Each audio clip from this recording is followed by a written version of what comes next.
Ladies and gentlemen, we are live from the Steel Twins recording studio in the cherry capital of the world, Traverse City, Michigan.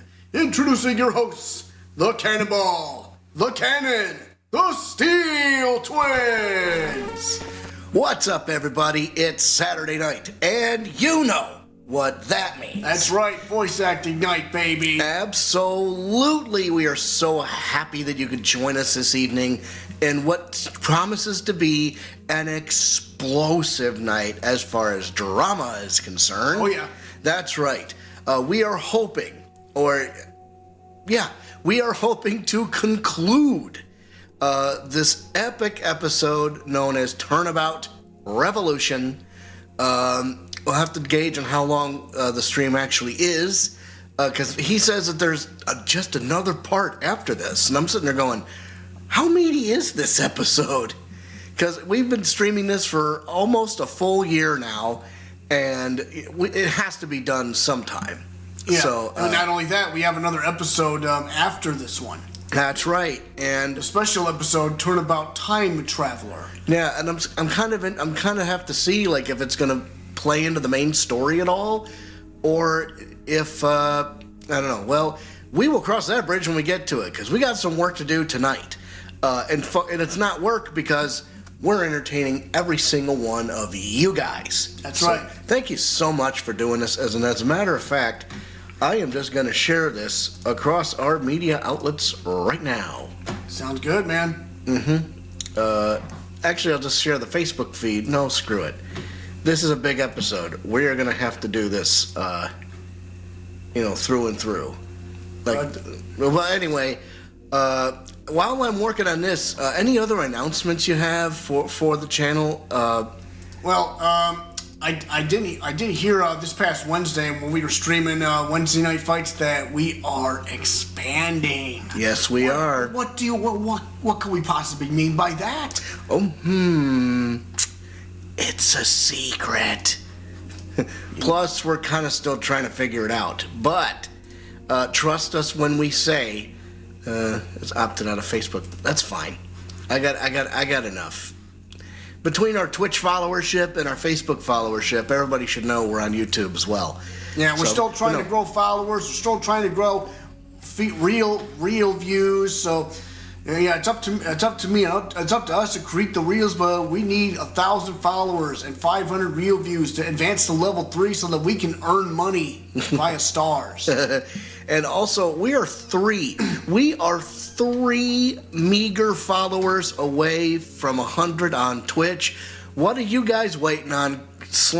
Drop kick that heart button on our Twitch channel so you can follow us and be apprised of every single time we go live, because some of our streams are going to be exclusive to Twitch and Facebook.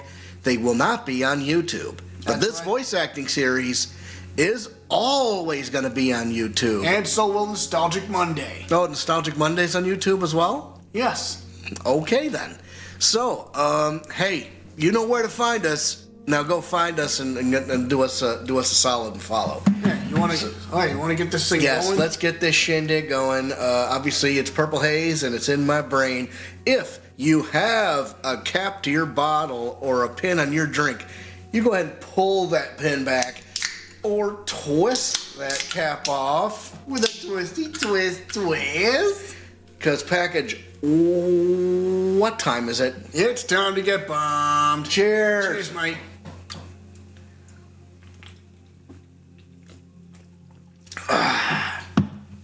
Try something here for a bit.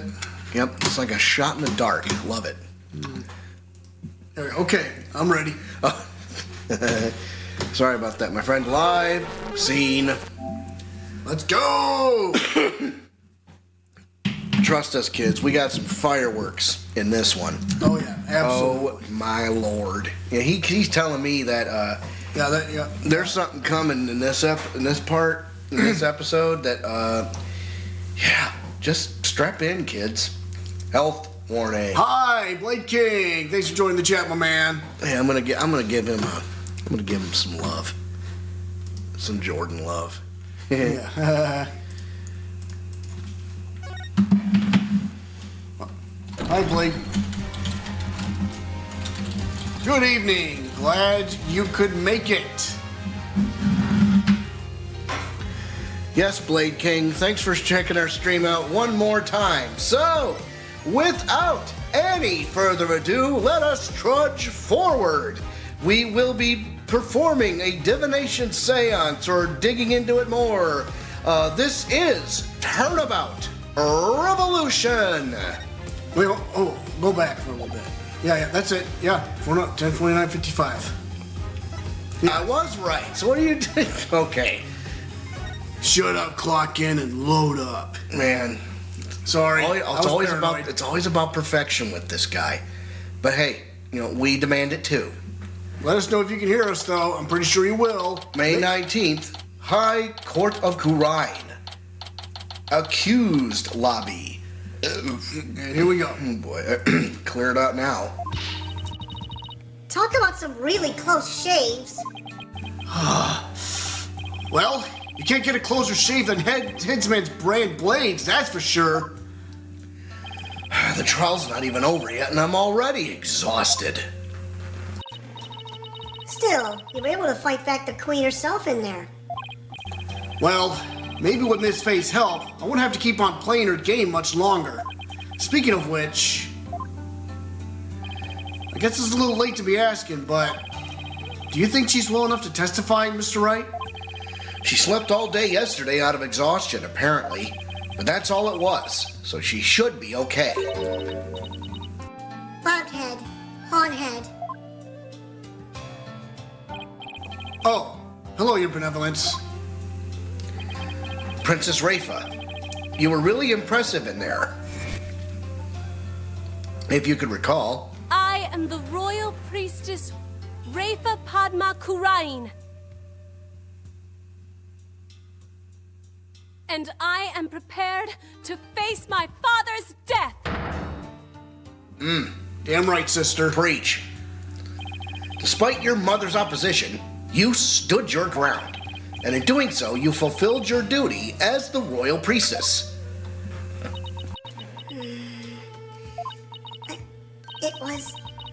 It was all thanks to you and your friends. Your belief in me gave me the courage to follow my path. So, you have my gratitude. Oh, don't mention it. I know.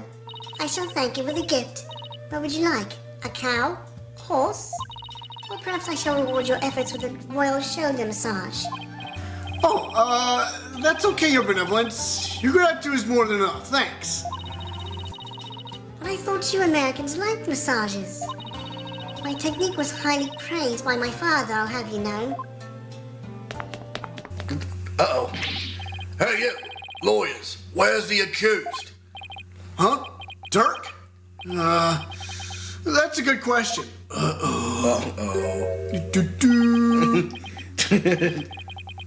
blew it big time, AJ. That's? Shut up, you. What's going on? The scoundrel trying to escape with the accused. What? We were able to nab him, but the accused is nowhere to be found. Where are you hiding him, you miscreant? I keep telling you, I got no idea where he went. I mean, yeah, we booked it together, but I lost track of him after that. So Dirk's on the lam now? Probably, but who knows? He vanished in the blink of an eye. Vanished? You wanna know something, AJ? Dirk said to me, I can't put Amara in danger. I have to set her free before it's too late. What? Don't tell me he's gone to rescue her! But that's what I am telling you. It's why I helped him escape in the first place. Dad, do you realize what you've done? Well, what's done is done. Still, why did he choose to go rescue her now? Maybe he didn't want to die with any regrets or something. You know, just in case he ended up on the chopping block. Why, Dirk? I thought you believed in me. Don't be like that, AJ. He'll be back as soon as he frees tomorrow. You'll see. That's not the point, Dax. Listen, lawyer, you let us know immediately if the accused contacts you. The trial will now resume. see that you are ready. Wait, the trial's still on? Even without the defendant? Those were Her Eminence's orders, so you will return to the courtroom at once. Let's go, Apollo. All we can do is see where the next testimony leads. Oh boy. Oh, I no. don't like the sound of that at all. No, holy smokes. No way, dude. Desperate times call for desperate measures, it seems. May 19th, High Court of Khura'in. Yeah, I'm gonna be coughing. I'm battling it. Now then, let us resume the trial at hand. Your Majesty, my client seems to have gone missing. What do you think, Your Eminence? Should we proceed without the accused? Why not? My royal guard is searching for him as we speak. They shall find him soon enough, for they would not dare to keep me waiting. Yes, but what about the law governing court proceedings? Then I shall simply revise it. Well, what's she up to now?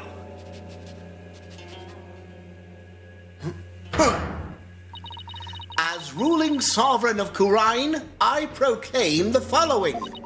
Should the accused be an enemy of the crown, they may be tried in absentia. In that case, I guess there's no problem with proceeding. Jesus.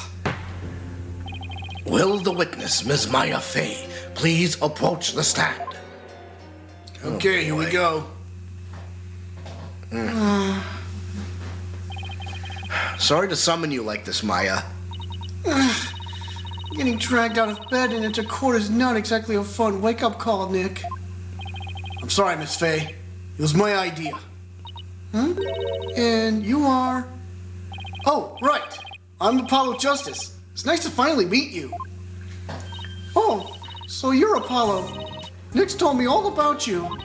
You're the new guy with the loud voice and a bit of an unreliable streak, right? Oh, Jesus. Unreliable? Well, that was 2 years ago. You've come a long way since. So why was I called here anyway? Am I under arrest again? You know, at this rate, I would not be surprised. No. Huh? I guess no one's filled her in. Well, she has been asleep this entire time. Hey, package. What? I think we might need I think I might have an idea of who's been channeling somebody. Oh boy. Keep in mind, folks. Miss Fey, this is a trial for Dhurke Sahdmadhi, and you're here as a witness. What? Dhurke's been arrested? But... That's not exactly the reaction I was expecting. Miss Fey, you are suspected of playing a part in the murder of Justice Minister Inga. What? Someone allegedly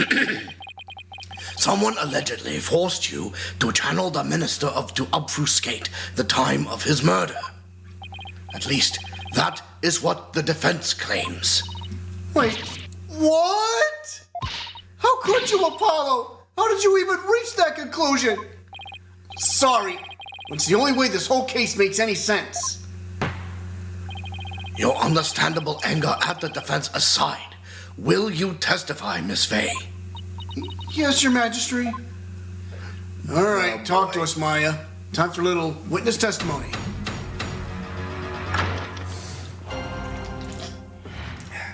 Channeling the minister.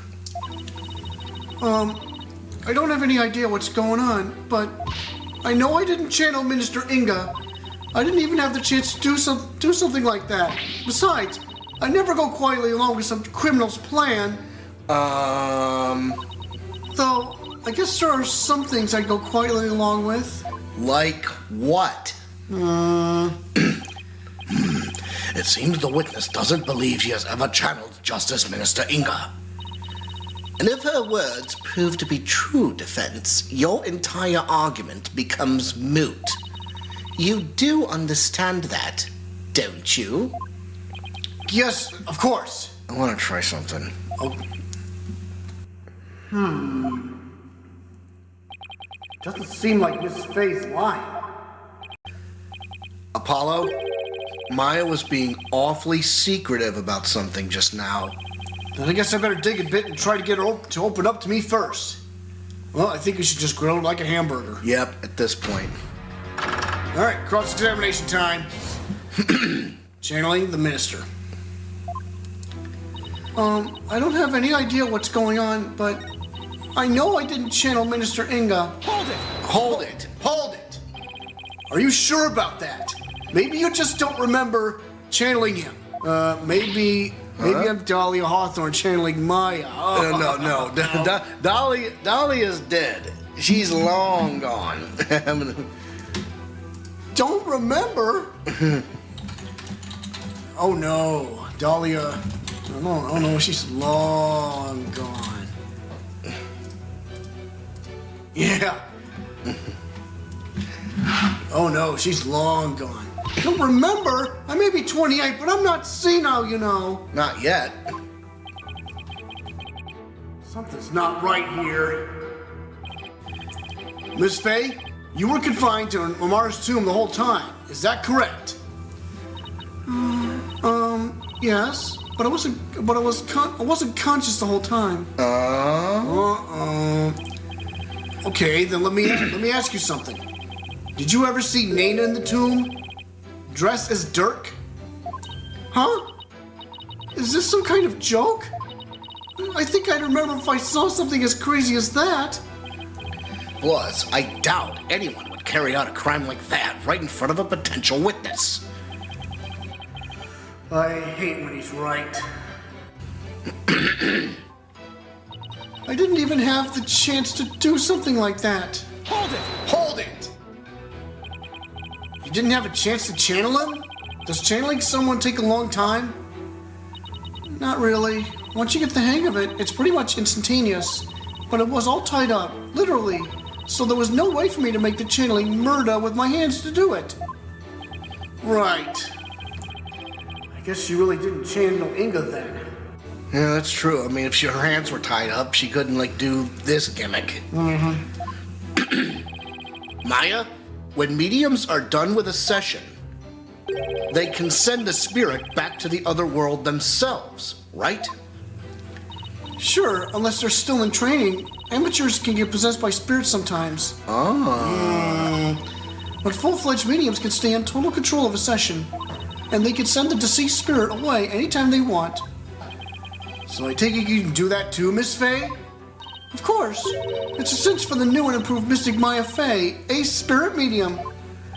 That's strange. You seem like the same old childish Maya to me. I'll show you, childish Nick. Besides, I'd never go quietly along with some criminal's plan. Hold it! Hold it! So you wouldn't channel spirits for unseemly purposes?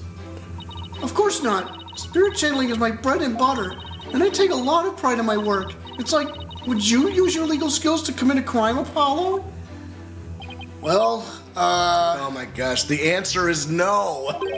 Until finger pointing and objecting become deadly, I don't see how they can be used. Wow. You're a regular Mr. Smarty Pants, just like Nick. Always at the ready with some sarcastic comeback. I think I'll save my many objections for after the trial. Yes, please. Anyway, I never go along with something like murder. Though, I guess there are some things I'd go quietly along with. Hold it! Hold it! Like what? Sounds to me like you're trying to hide something, Miss Fey. Didn't anyone teach you about respecting boundaries, Apollo? That's a weird flex. It's really rude to pry into a person's private affairs. Sorry, I didn't realize. Wait, we're in a court of law. Yeah, I know. Then what was all that about me being rude? I'm just doing my job. So please, just tell me, what exactly are you hiding? Sorry, but I promised Dirk I wouldn't say. You made a promise to Dirk? A pretty big one. I think this is all about I think this is about all you're gonna get out of her. Yeah.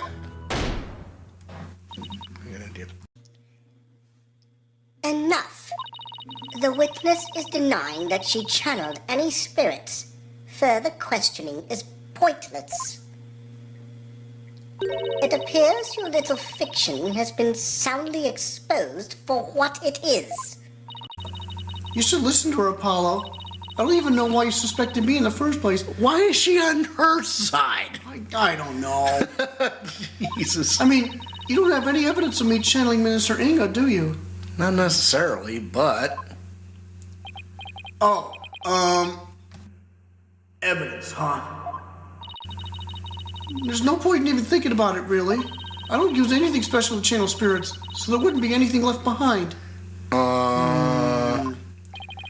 That's true.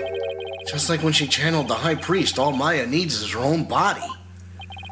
If the defense has no evidence to offer, I will have to end this cross-examination. What now? Even if she doesn't use any special items to do the channeling itself, you think there will be something to complete the deception? Is there any proof that Justice Minister Inga was channeled? I'm gonna say you bet there is, but what does story mode tell us? You bet there is. Of course. You bet there is. Really? Well now. You're bluffing, I take it? I'll be fine. If we're right, then there must be some sort of proof to back us up. Time to do some serious thinking, Apollo Justice. Okay, we know that when Rafa saw her father, he wasn't dressed like Miss Fey, right? Right, because if he was, Rafa would have immediately known he was being channeled. So that means he was dressed in his usual suit when Rafa saw him. Aha! Good thinking, Apollo. This might be the perfect angle to attack from. All right, let's have an answer from the defense. What proof do you have that Ms. Maya Fey channeled Justice Minister Inga? Well, we'll see. It could be this. Holy shit, I was right. Is that a gemstone? We found this among the ashes of one of the tomb's incense burners. Does this gemstone ring any bells, Your Eminence? What? What was that doing in the tomb? Ah, so you do recognize it. But then, as his wife, how could you not recognize this gemstone button from your husband's jacket? How indeed. Yes. I don't get where you're going with this. Channeling Minister Inga alone wouldn't be enough to fool someone like Princess Rafa, especially if he were wearing your clothes. So you would have had to change into the minister's clothes before channeling him.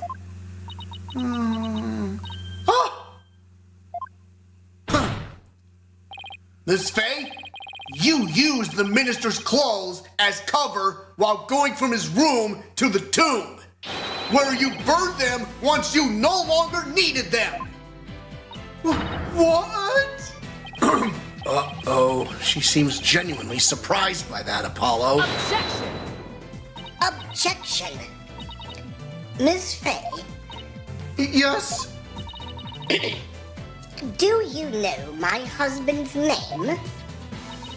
It was, Inga Karkul Kurine, right? That is correct in part, but there's more. Much more.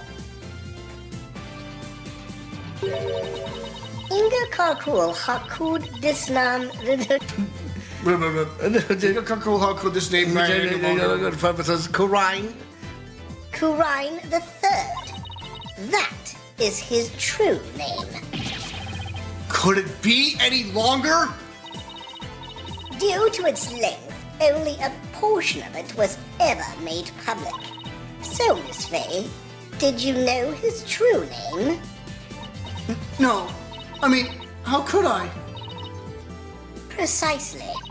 Yet a medium must know both the face and true name of the one she seeks to channel. So then, Miss Fey couldn't have channeled Mr. Inga? Minister Inga? That's what I've been saying this whole time. Why would I want to randomly channel some old guy I didn't know and didn't like thanks to that last trial? I can't believe this! Apollo, I really don't think Maya's lying. However, your line of reasoning still seems credible to me. I agree. But there's something tripping us up in the details. Maybe we're working off of some wrong assumption again. Apollo? I was thinking. Yes? Since I didn't channel Minister Inga, is it possible that someone else did? Uh-oh. Someone else? But who else could it have been? I haven't thought that far yet. Such chatter is without merit. Let us move on, shall we? I don't care what Quran says. I'm gonna figure this out. If it wasn't Miss Fey and the Queen has an alibi, then... Apollo, forget about who is capable of channeling spirits for a second. I should consider the circumstances around the channeling, right? Right. We know Rafa saw her father come running out of his private quarters. If he was being channeled at the time, who could it have been? It had to have been someone who was in Inga's private quarters. Now we're starting to get there. Oh boy. Well, I'm waiting, Defense. And you know how much I despise waiting. Yes, but there is someone else besides Miss Fey who could have channeled Minister Inga. There is just one more person, and they were in Inga's private quarters. That person is our only hope now. So the defense believes there was another. Let's have your very serious answer then. With pleasure. Horned Devil, who could have channeled Minister Inga? It had to have been Nana. 3, 2, 1, take that! Nana? Your Eminence said it yourself. That's right. Nana never did go into the tomb that day. Instead, she entered my husband's private quarters. How do you know? It's quite simple. Shoe prints were discovered in Inga's private quarters. Shoe prints that belonged to Nana. And then there's her benevolence's statement. And then there's benevolence's statement. She said that Nana disappeared right after she entered Minister Inga's private quarters. The room from which Minister Inga himself came running out of not long afterwards. You are not seriously suggesting... It's the only thing that makes sense. Nana channeled Minister Inga and left his private quarters thereafter. That's why no one has seen her since. And why only the minister's shoe prints were found outside his residence.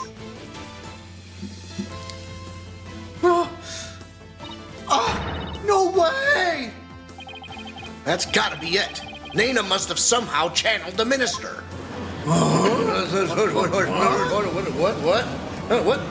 What? All the circumstantial evidence has fallen into place. You can't ignore it anymore. You can't claim Nana isn't connected to this case somehow. In light of this, the defense calls Nana to the stand. Well, Your Eminence.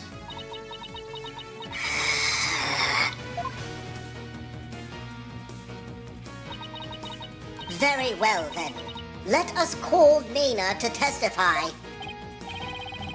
Yes! Now we can finally crack this case wide open. Let us adjourn while the witness is summoned. There is no need. Nana is in the waiting lobby. What? Nana's here? I thought she'd gone missing. It seems she was feeling unwell and simply wished to rest undisturbed. But her concern for Rafa brought her here today. She took time off without Rafa's knowledge or consent? I'm betting there's more to her disappearing act than meets the eye, Apollo. Oh boy. Well, here we go. Jesus. Here she is. Miss Nana, do you understand why you have been summoned here today? I'll take her.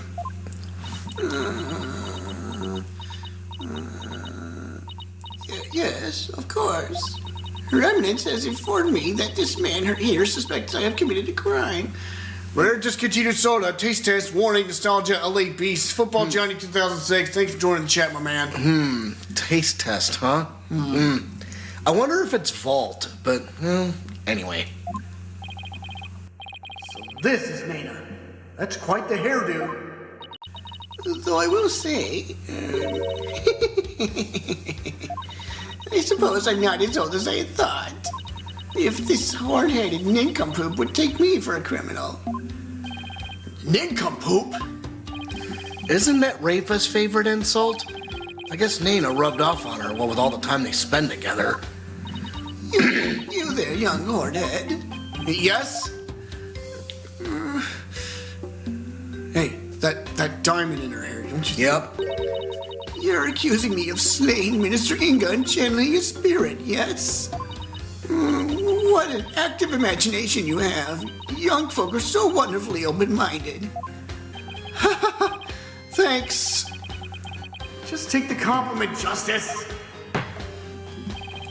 Now then, will the witness please proceed with her testimony?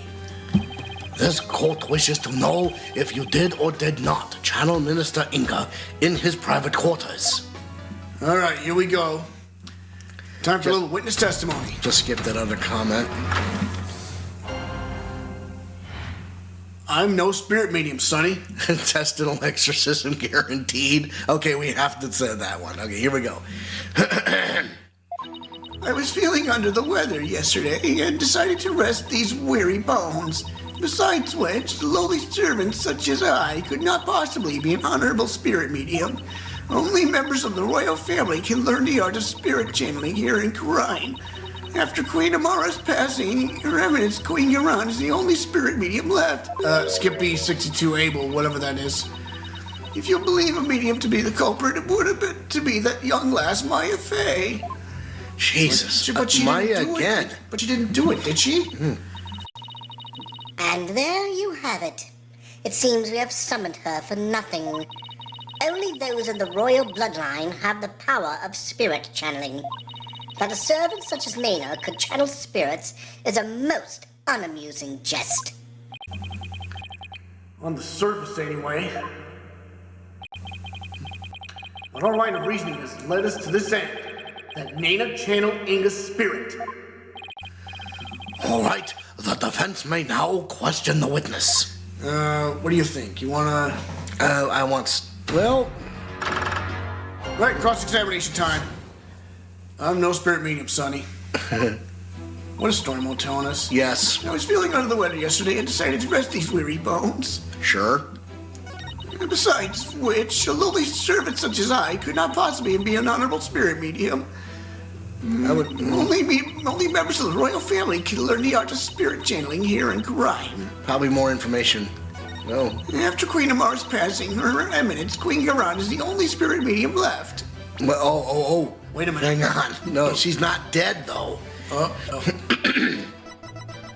Okay, so I'm thinking that this is the lie because, listen, she's not dead. Objection!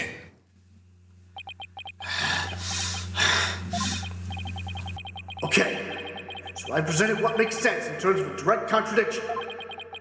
Except I don't know how to make it make sense in the larger context of this case. Well, is the defense going to follow up its loud objection with a sound explanation? Sorry. How do I put this? I believe there's a problem with Nana's testimony. Go on. She asserted that she could not possibly be a spirit medium because, in Khura'in, only members of the royal family can learn how to channel spirits. I fail to see the problem in that statement, Defense. Hold on. I'm getting to it, Your Majesty. Nana stated an absolute falsehood. Since we know that Amara is still alive. At the same time, circumstantial evidence points to Nana channeling Inga. After all, just after she entered his private quarters, Inga came running out screaming, despite having been killed at 2 p.m. That would mean that Nana channeled Inga.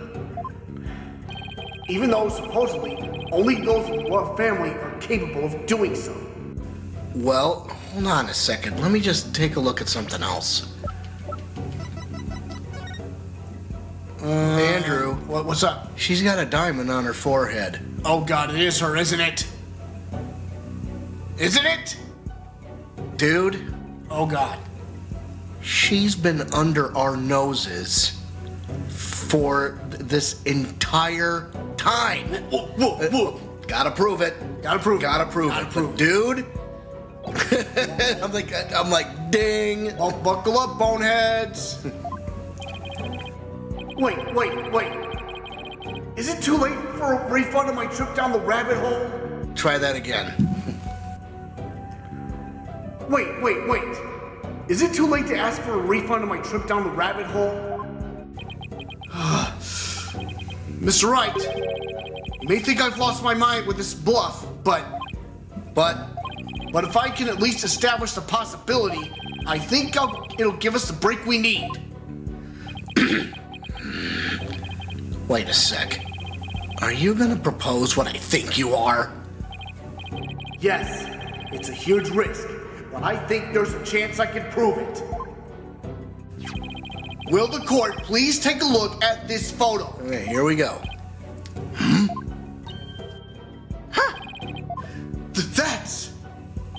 This photo's very existence, to say nothing of the person in it, contradicts the witness's claim that Queen Garan is the only remaining spirit medium in Khura'in. Oh, devil, you mustn't. Oh, but I must. Under these circumstances, the outcome of this trial depends on it. But you already knew that, didn't you, Your Eminence?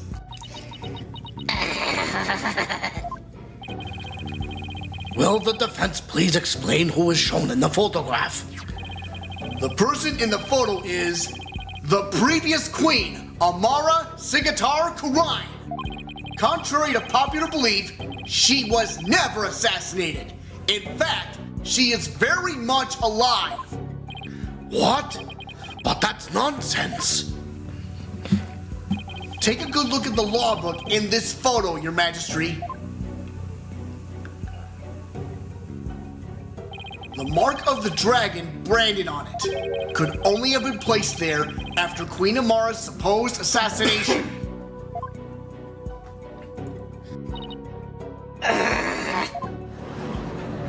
Queen Amara's still alive? Has the lawyer gone mad? While I personally find it hard to believe, I will allow the defense to continue. You may proceed, defense. Here we go. Queen Amara's death was staged to keep her safe from her would-be killer.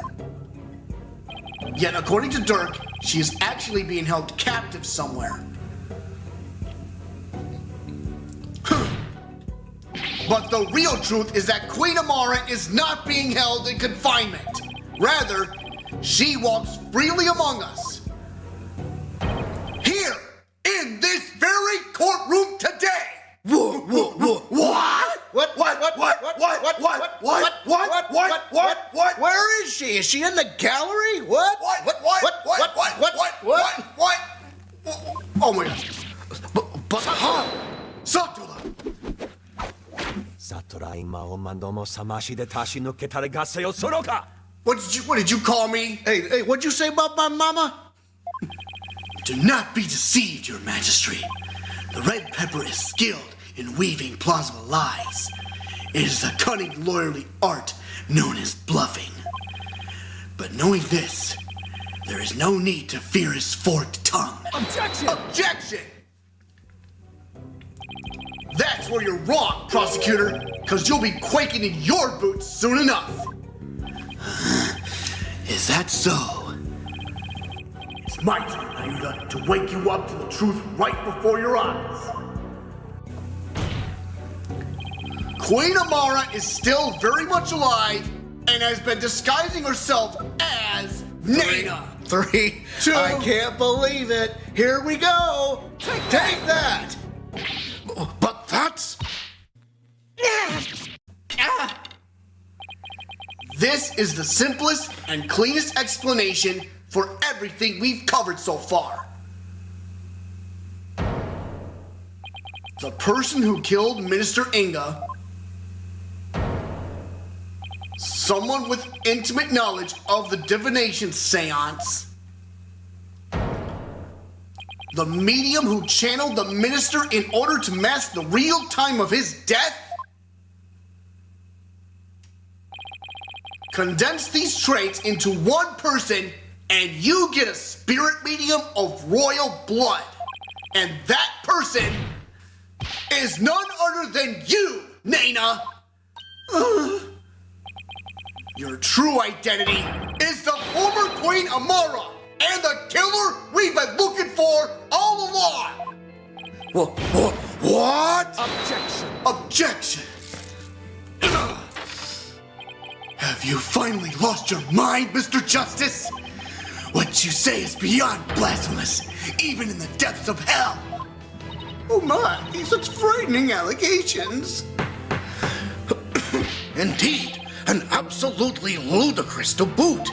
Her Eminence Queen Amara yet lives, and is actually Ms. Nana here? You have truly gone off the deep end. You don't have to take my word for it. In fact, a certain someone can help me prove it. Your Eminence? Hi, friends. Maddie! Yeah, you're just in time for tea. If Queen Amara truly is dead, you should be able to channel her spirit right here, right now. Isn't that correct?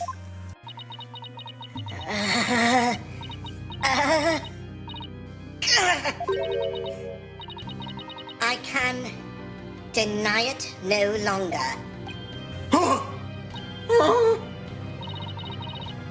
The lawyer speaks the truth. Nana, the woman who stands here before us. Is Amara, the former queen believed to have perished 23 years ago? Polkonka! Holy shit! What?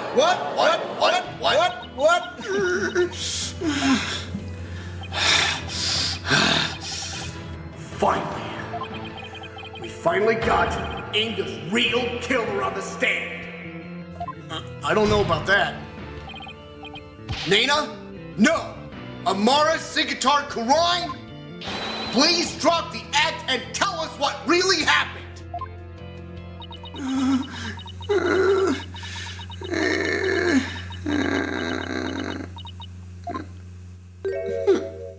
Oh, dearie me.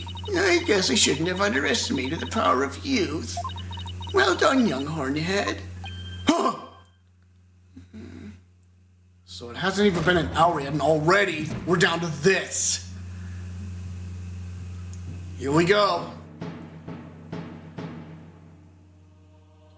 Here we go. Why does the music sound ominous?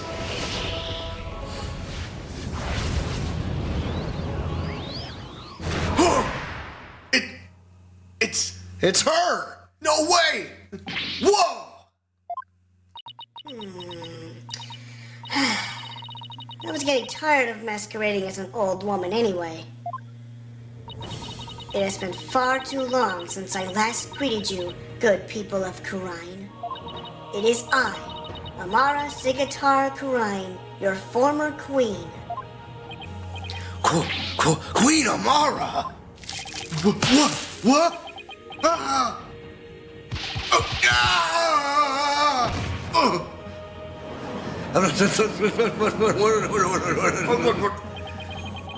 And I thought Garage makeover was extreme. Can it really be true? You're alive and well. It is true.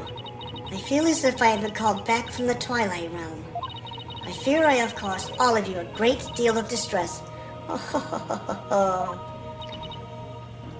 Amara. I'm sorry I was unable to keep your secret any longer. I hope you can forgive me. It is quite all right, Garan. I am safe now. For Dirk, that blackguard who threatened my life will be recaptured soon enough. I need not conceal my identity any longer. Queen Amara, what does this all mean? Hang on a second. Who's the heel in this? Who? We don't know. Were you not killed in that fire 23 years ago? I barely escaped that blaze with my life. But though I survived, I knew that scoundrel would make further attempts on my life. Therefore, I staged my death and abdicated the throne to my dear younger sister, Garan. But the building of that great tomb, and disguising yourself as a lowly servant, why would you do such a thing? Garan, I would have you explain. I wished for her to be close at hand.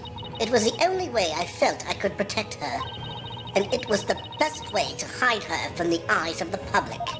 After all, who could convince of Amara lowering her station? Conceive. After all, who could conceive of Amara lowering her station to that of a servant? She got that right. Even Dirk thought Amara was being held captive in some far-off place. He never even guessed she was living as a servant, right in plain sight. I must say, a life dedicated to the servitude of others is not the least bit disagreeable. It is a quiet, humble existence, far removed from the tedium of regal duties. But those days of peace have ended. And it's all because of you, Hornhead. You should consider yourself lucky if that's all this ends with. If there is something you wish to say, then say it. It doesn't matter who you are. You won't escape the crime you committed. The defense moves to indict you as Justice Minister Inga's real killer.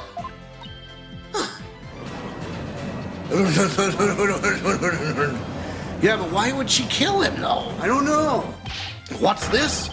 You would accuse Queen Amara of homicide, a grand priestess of Kurinism. You can't do that.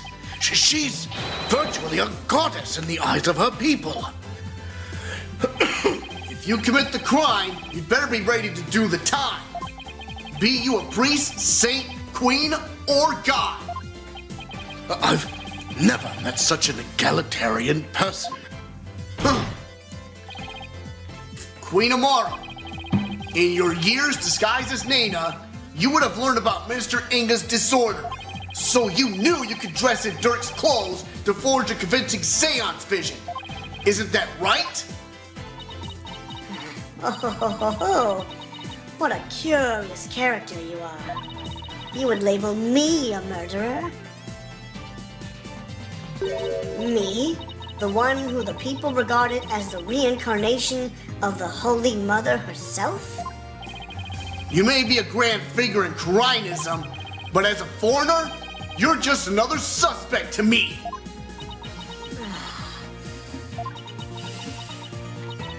It would appear your words are not in jest. Am I to suffer the sullying of my good name with accusations of murder most foul?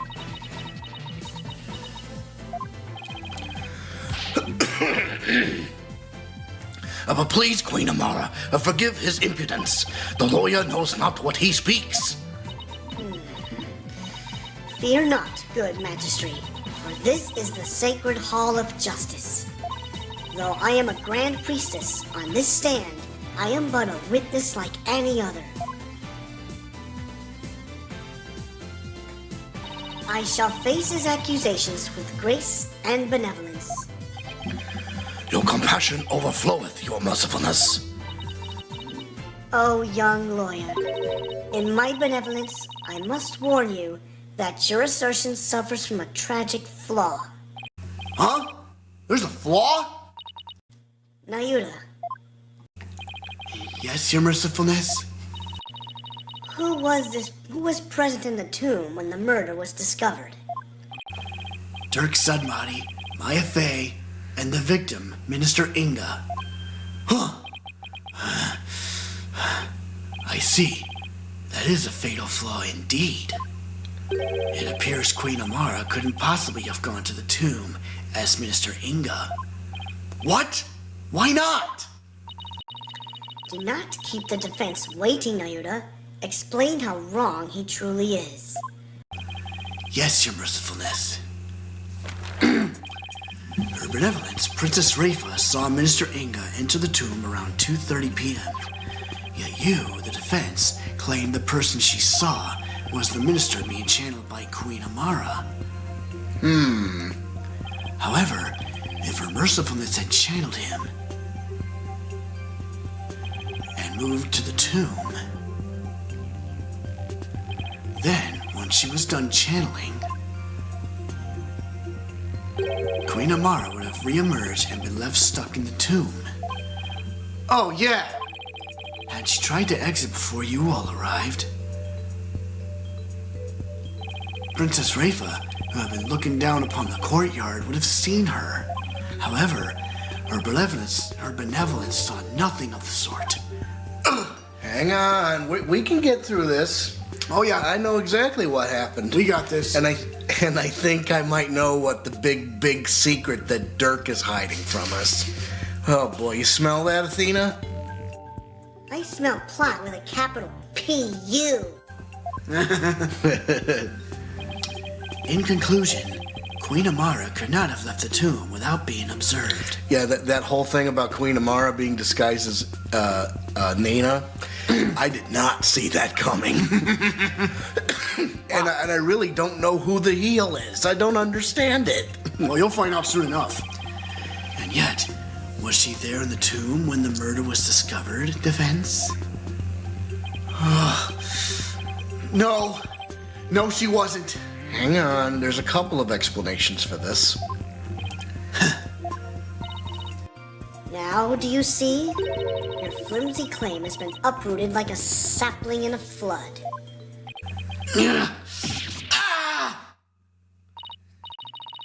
Well, that was entertaining. Prosecutor Sahdmadhi, assume the prosecution of this case and clear your mother's good name. You wish for me to take over? Yes, prosecute your father to save your mother. Oh boy. What a poignant fate you bear, but bear it you must. Are you ready? Yes, Your Eminence. And there you have it, Your Majesty. I shall watch the rest of the proceedings from the sidelines. I relinquish complete control of this sacred hall to your authority once more. Why, thank you, Your Eminence. Now then, Your Mercifulness, your testimony, if you please. Jesus Christ. Yeah, Garon's the heel. She's absolutely the heel. Yeah, figured what it out. What a bitch. Time for a little witness testimony. Let's prove that. The lawyer's theory is absurd. Now I shall destroy your utterly absurd and barbarous theory. I was not anywhere near the tomb following the murder. Were your theory correct, I would have been in the tomb once I had stopped channeling. My husband Dhurke is the killer, but he has fled from this sacred hall. May the Holy Mother rain judgment upon the traitor Dhurke Sahdmadhi for his crimes. Oh, okay. Oh, such marvelous testimony. You are truly a treasure, your mercifulness. This too is but by the grace of her holiness. No doubt my unmasking here today was her will as well. Oh my, the Holy Mother, you say? Yes, surely her holiness has guided me to this witness stand.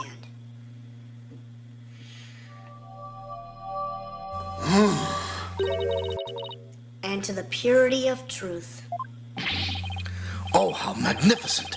Queen Amara, the Holy Mother's messenger here on Earth. Praise be for Queen Amara, blessing upon her mercifulness. Where did those animals even come from? Now then, the defense may question the witness. But remember, she is a grand priestess, so disrespect will not be tolerated. That means no pointing out conflicts, inconsistencies, or any other flaws in her testimony. Oh, shut up, you old bag. Oh, what's the duty as a lawyer, isn't it? Yep. Well, what does story mode tell us? Cross-examination time. The lawyer's theory is absurd. Now I shall destroy your utterly absurd and barbarous theory. I was not anywhere near the tomb following the murder. Were your theory correct, I would have been in the tomb once I had stopped channeling. My husband Dhurke is the killer, but he has fled from the sacred hall. Were your theory correct? All right, going backwards a little bit. We're probably going to start grilling her. Yeah. Hold it! Well, maybe you were hiding inside the sarcophagus. After all, it does technically belong to you. I bet you'd have no trouble opening it. Well, she does. Only the royal family can access it. If I had been in there, I could not be here today, for the tomb has been under constant surveillance since the murder. I would have never been able to leave. I guess not. If I might ask, what's in that sarcophagus anyway? You're still alive, so... There is despair, sadness, hatred, and malice. Only one brave enough to see the truth hidden deep within could discover the final hope, my continued corporeality. You completely lost me. In other words, it's empty. But no one dared to open it because they were too scared of the curse. Now, will you dispense with your theory? It is as empty as my sarcophagus. Were your theory correct, I would have been in the tomb once I had stopped channeling. Hold it! Hold it! I'll admit you weren't in the tomb after the murder. Very good, but that very truth refutes your theory. Even if I had channeled Minister Inga and entered the tomb, the moment I ceased channeling him, I would have reemerged at the crime scene.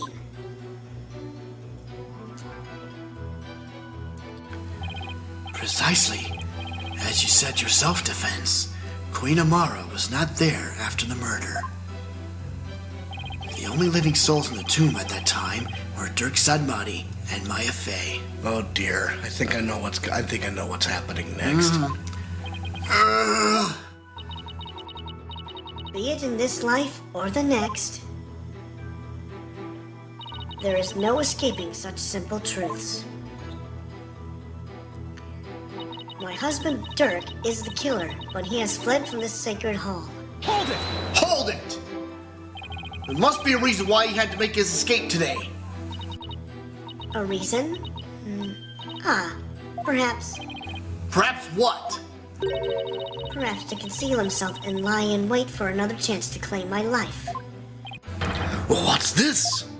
What? Objection! Objection! No! It's definitely not like that, your mercifulness. First of all, you don't really believe he's trying to kill you, do you? After all, you two ran off together after he rescued you all those years ago. That was only because he had the audacity to claim it wasn't me. You must believe me. It was my duty as a wife to her husband to bend an ear to him, was it not? Communication after disagreement is the secret to a long and happy marriage. Sure, I guess. None of this makes any sense. I have no words. Well, we'll figure it out. What do you think, Mr. Wright? Don't ask me. That is why I listened to Dhurke. However, he didn't have a shred of evidence to support his claim. It grieves me to admit it, but my husband truly did try to murder me. That's quite enough. It's abundantly clear that Queen Amara's testimony is flawless. Oh, do you understand now, lawyer? This is bad. Judge isn't going to let me cross-examine her much longer. Amara should have been in the tomb after the minister's murder, but she wasn't. I don't get it. How did she just vanish from the scene of the crime like that? It shouldn't be possible for normal people to. For normal people? Maybe. Maybe what? Your Majesty, I think I can explain why Queen Amara wasn't there in the tomb after the murder. Very well, defense. Do explain. I believe it was accomplished through a method only she is capable of. And by using this special method, it will be possible for her to literally disappear. Well, don't keep us waiting. Let's hear it. How did Queen Amara disappear from the tomb? She channeled something. She channeled someone. Oh dear, here we go. Yep, this is it. All she had to do was channel someone. Then she could easily disappear from the scene of the crime. After all, she would literally be someone else. Why, I believe that actually makes sense. What do you have to say to that, Queen Amara? You believe that I, a grand priestess, would use the sacred power of spirit channeling to commit murder?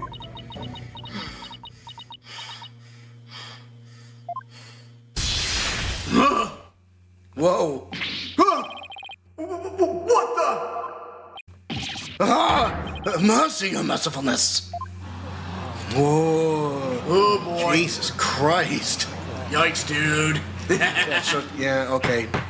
I'm changing my... How dare you spew such vile blasphemy, defense? You will retract your last statement or face immediate execution.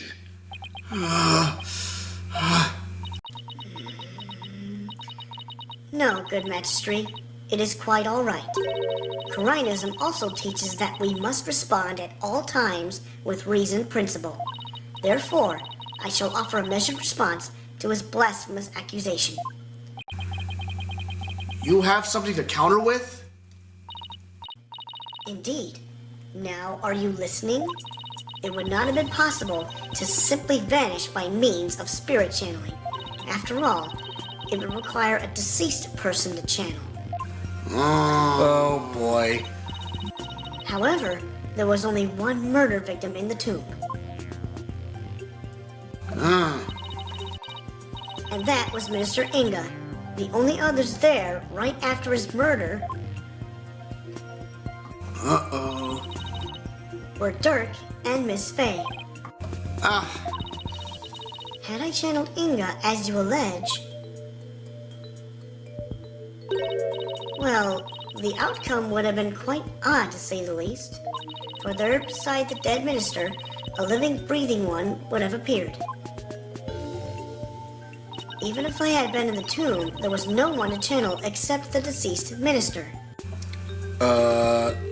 Wait a minute. Buckle up, boneheads. We are about to unmask a terrible truth. Oh boy, yeah. Oh, man. So you see, I could not have vanished by means of spirit channeling. It's true, but can't rule it out yet. Because, well, what if there was another victim? Someone we haven't identified yet. How absurd. If you channeled someone other than Minister Inga, you could have used their identity to disappear from the tomb.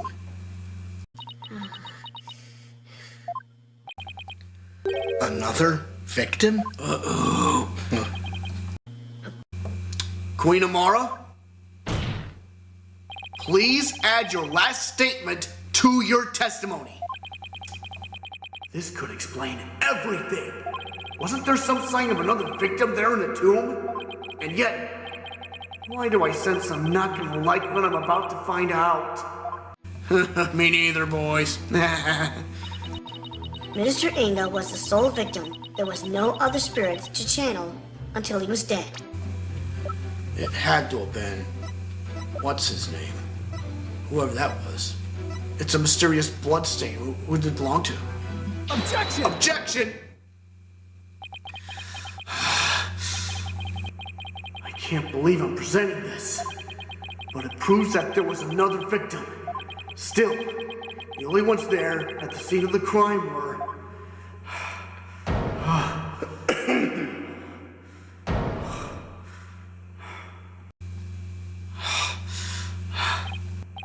No, it can't be! Would the defense care to share something with us? Queen Amara, you knew, didn't you? Whatever are you talking about? If you won't tell this court, then I will. Well, don't keep us waiting. This case includes a second victim. One of the two people found alive in the tomb after the minister's murder was actually already dead. But a second victim, Apollo? Queen Amara, after you channeled Minister Inga and moved into the tomb, you vanished from the scene of the crime by channeling the other victim. That explains why no one found you after the murder was discovered.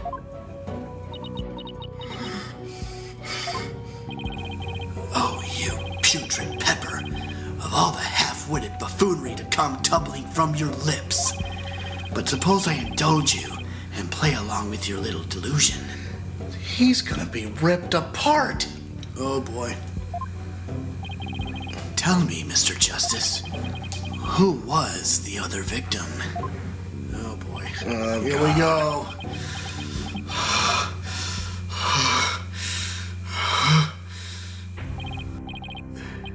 There's no way this can be true. But, no, I can't, no. I can't stop now. If this is the truth, it's the only way forward to solving this case.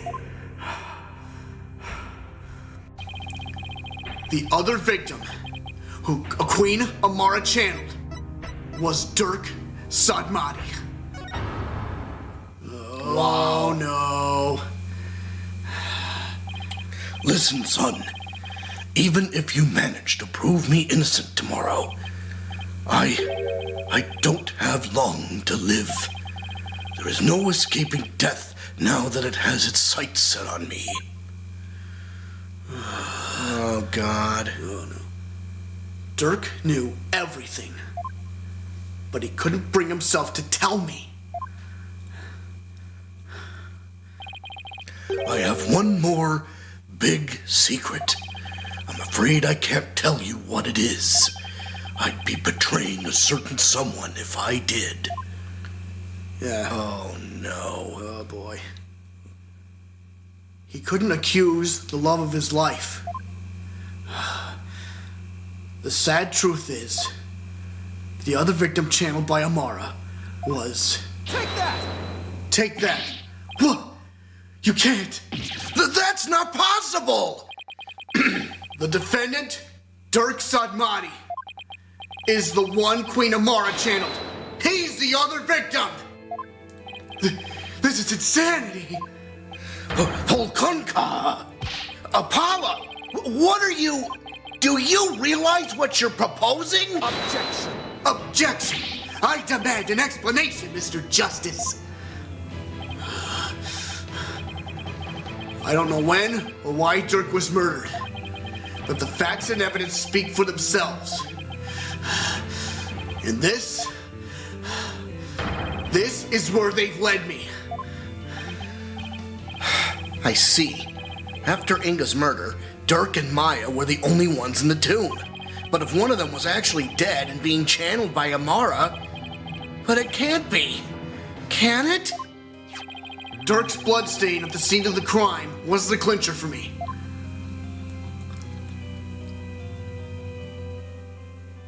He wasn't even injured, so how could he have possibly bled that much? Uh-oh. The only logical explanation is Dhurke had also been murdered. Objection.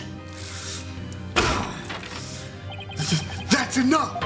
Your explanation cannot be the truth, and you would not dare to claim to have proof to support your assertion.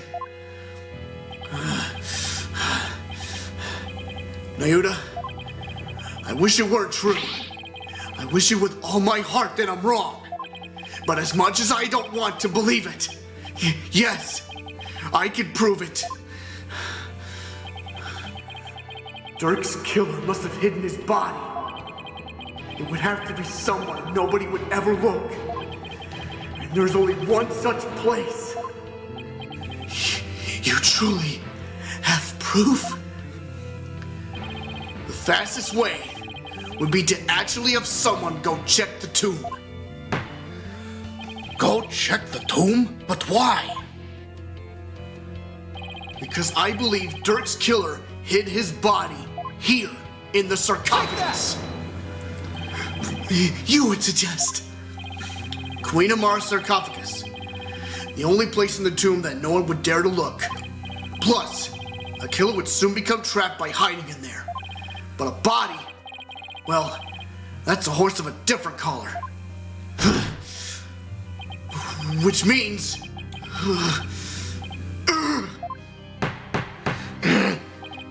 I believe we must search the sarcophagus at once. Your Eminence, being that Queen Amara yet lives, I trust we may now open it. If we must.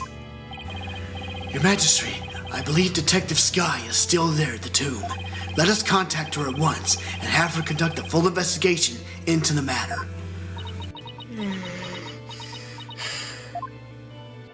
Oh, Jesus H. Christ. I can't. Now then, Detective Sky, your report if you please. I'll start with my findings. Please let me be wrong about this. I just want things to be as they were.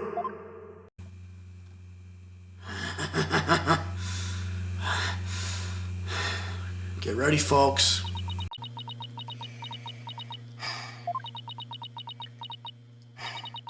A search of the sarcophagus revealed a body that appears to be several days old.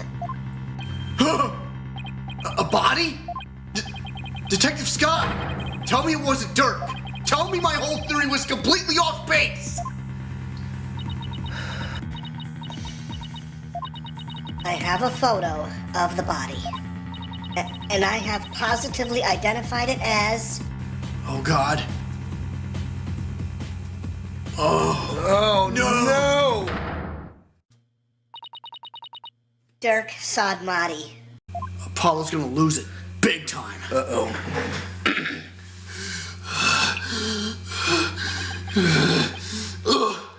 Dhurke! No!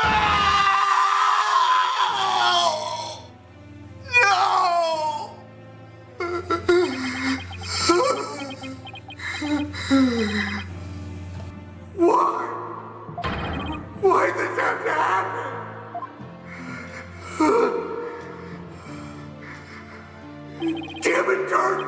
Answer me!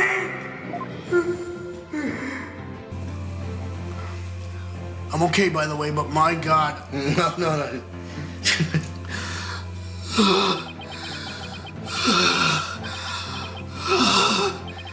How can this be?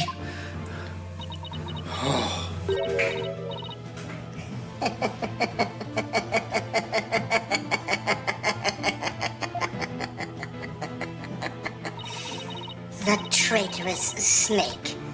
The very head of the insurgency. Murdered? Oh, what a joyous day. Those fools shouting for change and revolution will finally return to whatever rocks they crawled out from under.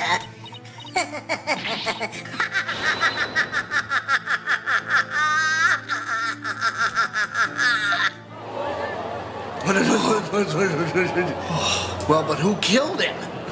How did he die? Who indeed? So, yeah, Jesus Christ.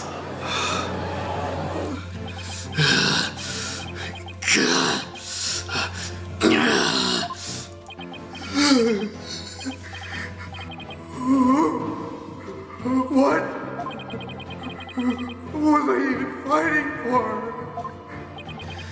Apollo. What am I supposed to do now?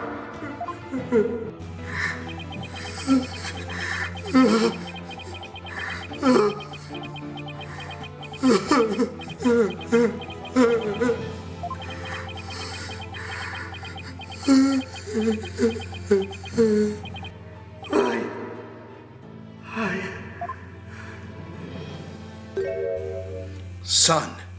Son.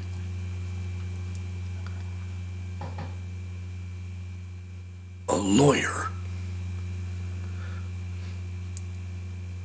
should never look the way you do right now.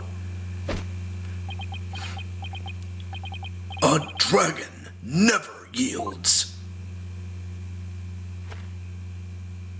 Even when wounded, a dragon bites down hard and never lets go until its dying breath. It glares, it roars, and it latches its jaws firmly onto its prey till the bitter end. That's what lawyers do to get to the truth. Goddamn right, son. Pick yourself up. But, Dirk, what if the truth is that you're...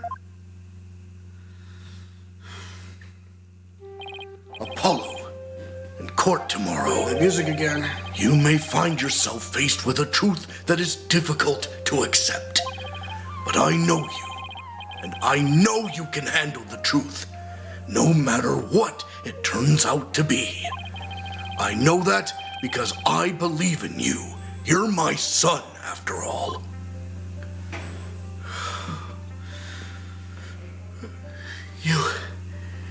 You believed in me that much, Dirk?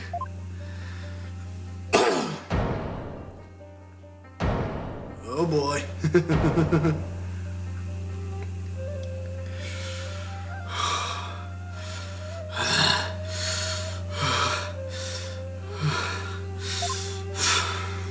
Several days old, Jesus. Dirk, I think I finally understand.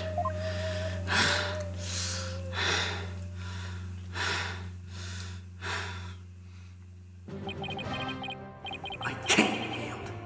Not now. Not ever. Not after Dirk believed in me, despite knowing what was about to happen. Besides, Dirk left me with two things I must do. Are you all right, Apollo? Sorry about that, Mr. Wright, but I'm fine now. Apollo? Detective Scott, Yes? how sure are you that the body's been there for a few days? I'm positive.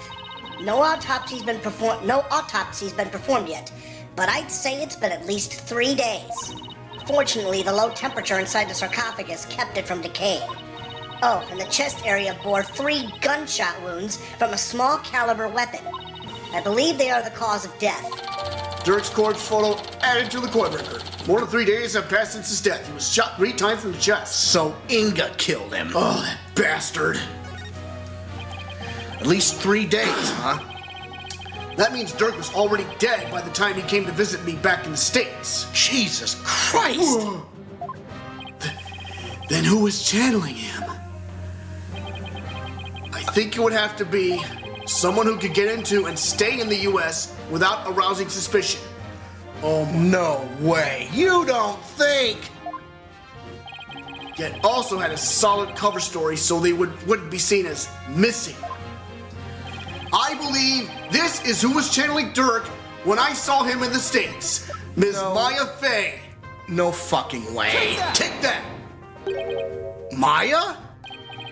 Oh, I see.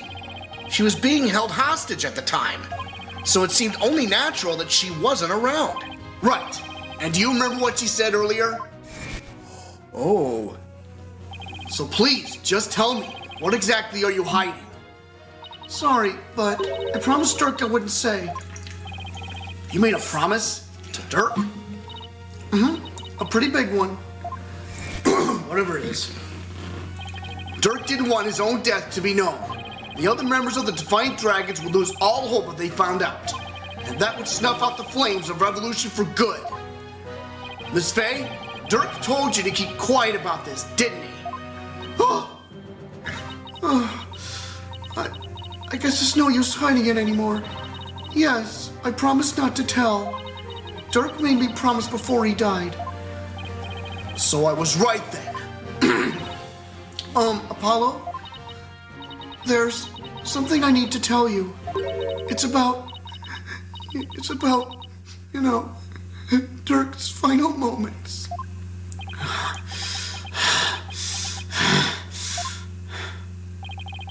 I'm listening, Miss Fey. What happened in his final moments? It was soon after I was kidnapped. Dirk paid me a visit in that tomb where I was being held captive. I'd say it was a few days before Minister Inga's murder. Here we go. Well, actually, hang on. Hey, young lady. Time to get you up and out of here. Oh. Oh! It's that revolutionary guy.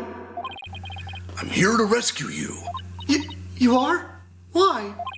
I figured things were a little too quiet with that stamp-sucking scumbag, so I started digging around. That's when I found out you'd been abducted. But why would a rebel help me? Let's go before it's too late. It already is for you, pal.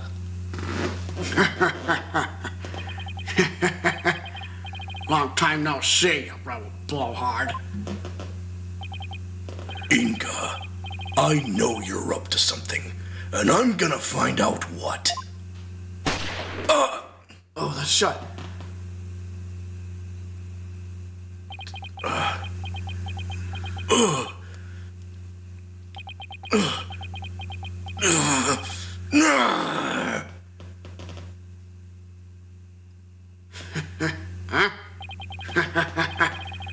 That's got smart. You've become a real thorn in my side, see? So it's time for you to be pushing up daisies. Dirk!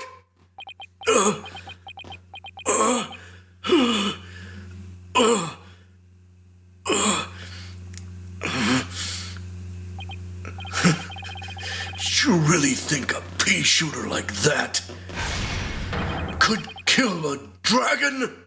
What the?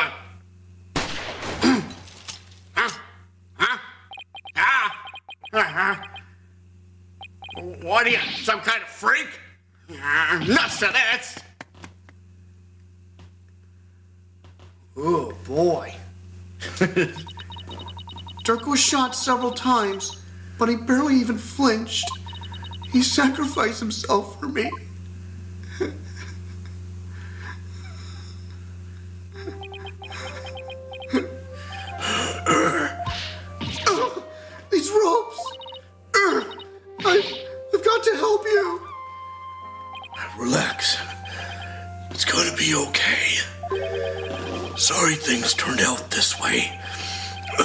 doesn't look like I have much longer.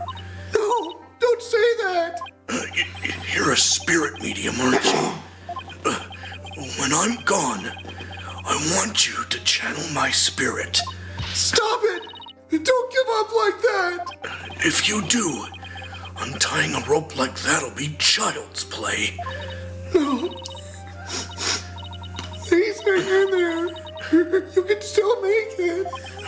Promise. Promise me one thing, young lady. It's about my son. Oh, God. Yep, so yeah, we found it. Yep, nope.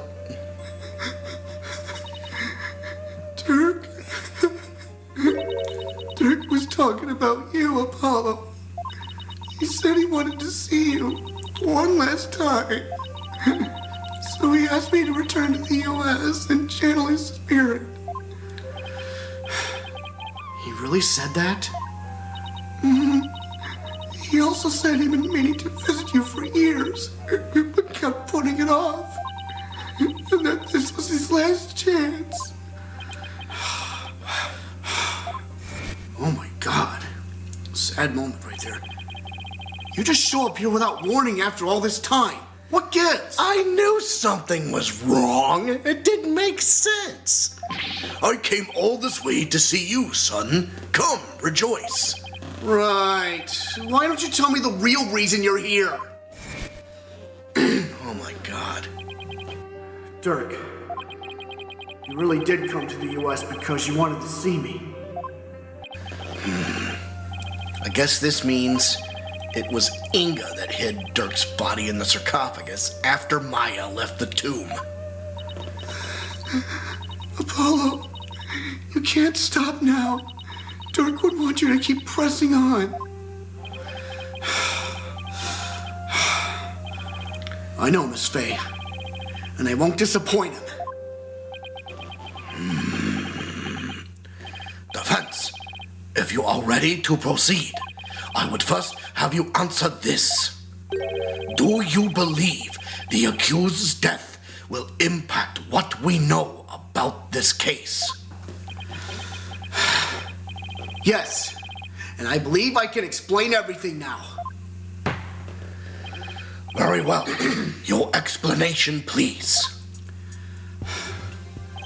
Dirk entered the tomb at 3 p.m., the time the hostage exchange was to take place. Or rather, Dirk, as channeled by Miss Fey, did. Now, by the time he entered the tomb at 3 p.m., Minister Inga was already dead. I say that because we know the minister was murdered at 2 p.m. But there was someone else in there. This person was already hiding in the tomb, waiting to channel Dirk in place of Miss Fey. Gotta be. It has to be Queen Amara. Yeah. Take that! Take that! It was you, wasn't it? The fact of the matter is, Queen Amara killed Minister Inga at 2 p.m. In revenge for killing her husband. Since she then went to his private quarters and channeled his spirit. The minister, thinking he was going to be late, hurried to the tomb for the hostage exchange. But once in the tomb, Queen Amara stopped channeling Minister Inga and hid herself. Then, when Dirk entered at 3 p.m., she snuck up from behind and forcibly drove Dirk's spirit out of Miss Fey's body. Drove his spirit out of her body? Impossible. Objection! Objection! Actually, there is a way to do that. With a Magatama of parting, that is. Using one, anyone could drive a spirit out of a person's body, even if it refused to leave. Are you telling me that the extra pale brown Magatama in the tomb was... Oh. that it was... That's right, Prosecutor Sahdmadhi. And you've seen one in action before. You saw how the glowing red Magatama sent the High Priest back to the Twilight Realm. And how it turned a spent pale brown afterwards. I missed that detail. In other words, the brown Magatama found in the tomb looks that way because its power had been used up in pushing Dhurke's spirit out of Miss Fey's body, right? Well, I probably passed out as soon as Dhurke's spirit left my body. I was exhausted after channeling him for so long, after all. After that, Queen Amara must have dressed Miss Fey in her usual outfit and tied her up. I'm not sure where she got the outfit, but we can assume she had it all planned out. Then, Queen Amara must have changed into Dhurke's clothes, smeared blood onto them, picked up the knife, and channeled Dhurke's spirit.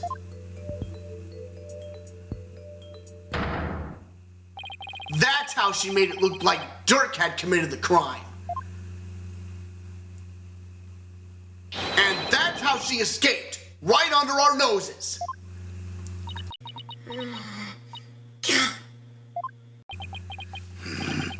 I don't know, Apollo. The whole thing still seems a bit far-fetched. Dhurke, what was going through your mind while all this was unfolding?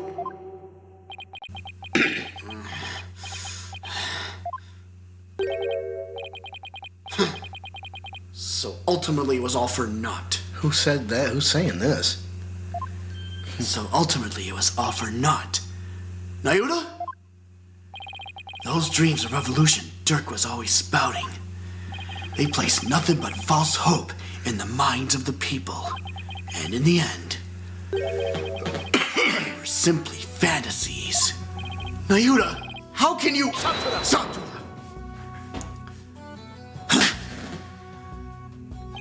Karma has spoken. The dream of revolution has withered on the vine. Its fate is sealed. The other insurgents will soon wake from their shattered dreams. No! Dhurke's dream can't die like this! I'm not gonna sit back and let that happen! I can't, and I won't! Nayuda, don't forget that Dhurke's been proven innocent. His name is no longer tainted by the charge of murder. Now the rebels and their sympathizers, who have been calling for his release, can't be charged with abetting the accused. So the revolution is far from over. It's only just begun. Objection! No, Dhurke has not yet been proven innocent. You have merely indicated the possibility of his innocence. What do you mean? Dhurke is indeed dead.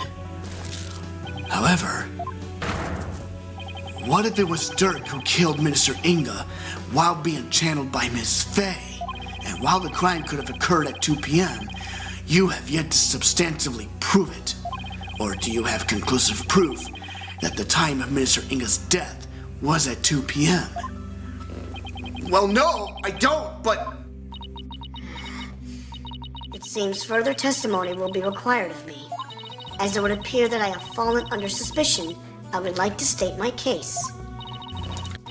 Prosecutor Sahdmadhi, the rebellion must be snuffed out once and for all.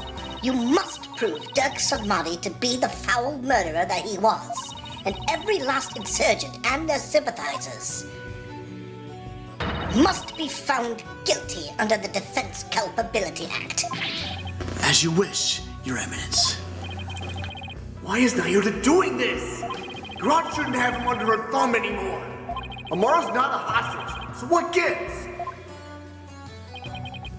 Nayuda, what's left to chain you to her like this? I think that's going to answer the question of who's the heel and why. Yup. Very well then, Queen Amara. Please proceed with your additional testimony. Oh my God. Okay, so it's 9:39 right now. Oh yeah, no, we got to keep going. Witness testimony time. You have no proof. Well done, lawyer. You have painted me as a killer with nothing but your silver tongue.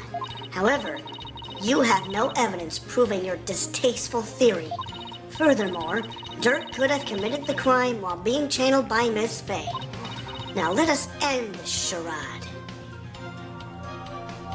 For the eternal glory of Khura'in and its people. Do you understand now, you putrid pepper? There is no point in defending Dhurke any longer. It has all been in vain. Let it go and move on, right? Well, not today. Your theories are but a pillar of salt that crumbles at the slightest breeze. But no more. This ends here and now. The defense may proceed with its cross-examination. All right, here we go. Cross-examination time. You have no proof. Well done, lawyer. You have painted me as a killer with nothing but your silver tongue. However, you have no evidence proving your distasteful theory. Hold it! Hold it! I admit I don't have any solid evidence. Yet. But you're the only one who could have committed the crime. What on earth do you mean? Including Miss Fey, there are only 3 spirit mediums in Khura'in. Furthermore, when the crime scene was first discovered, Queen Garan was with me and Mr. Wright, while Miss Fey was tied up in the tomb. Which popcorn should I get, caramel or buttered? Z-Wave 769, welcome to the chat, my man. Hey, you're just in time for tea. And grab any one you want, because you're going to need to pack a lunch.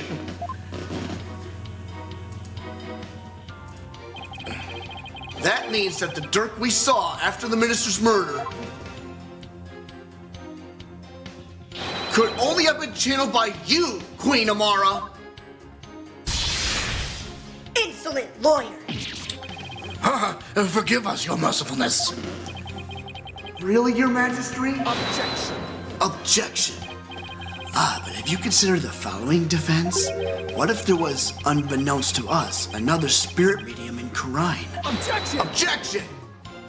Oh, come on! What are the chances? Santa! You lack the evidence to support your claim that Queen Amara is the killer, which is why you have had to use the process of elimination to zero in on her. It therefore stands to reason that you would have to rule out all other possibilities as well. And remember, kids, when you have eliminated the impossible, The whatever remains must be the truth. Well, can you eliminate the possibility of another spirit medium defense? Of course I can't. under the circumstances, Apollo, there are 2 ways to establish Amara's guilt. We either prove she killed Inga, or prove she was in the tomb. Which one can I actually prove? Prove she was in the tomb. I can prove that Queen Amara was in the tomb when the murder occurred. Seems you are ever bent on painting me as the killer. Well, if the shoe fits. Very well. Let's see some evidence that proves I was at the scene of the crime. Uh-oh. Here we go. It's gotta be this. Right there. Stained to the stained with the victim's blood, and there's a fingerprint on the inside of the lid. That's right. Now hit her with it. You do have some, do you not? There is nothing to prove I was even at the scene of the crime. Oh, yes, there. Yes, there is. 3, Objection. 2, 1. Objection! Queen Amara. Does this pendant look familiar to you? Why, that is... We found it in the tomb, and it has the minister's blood on it, which means it was probably dropped in the course of the crime. Objection! Objection. And I fail to see how it is relevant to your argument. Did that not belong to the accused? That's what I thought too. After all, Dhurke had said it did himself. He said that? Yes, but it was a lie, because I believe he was covering for someone. Covering? How? For who? There is a certain piece of evidence that shows the pendant isn't Dhurke's. A fingerprint. It's a photo. That's a photo of the accused's body, is it not? Well, what about it? It's that other pendant. Because that pendant's blue. Yeah. Oh. Yes, it is. And I'd like to call your attention to a certain spot in it. This right here proves that the pendant that was found in the tomb wasn't Dhurke's. That pendant right here. Take that! Take that! You will notice an object near Dhurke's left arm. It's an identical pendant, except it's blue. Oh, now that you mention it. Don't you find that a little strange? Why would he own two of them, but in different colors? Here's what I think. The pendants were meant to go together as a pair. A pair? If the blue pendant was Dhurke's, then what about this pink one with Minister Inga's blood on it? Who do you suppose it belongs to? Objection! Objection. Sorry to disappoint, but no fingerprints were found on the pink pendant. That's a lie because it says right here a fingerprint was found on the inside of the lid. But whose fingerprint was it? Yeah, we don't know whose it is yet. Therefore, we have no way of knowing to whom it belongs. Objection! Objection! Ah, but that's where you're wrong, Prosecutor Sahdmadhi. I'm guessing you didn't know that this pendant is actually a locket.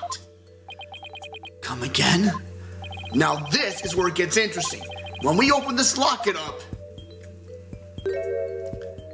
we found a faint fingerprint inside, on the back of the lid to be exact.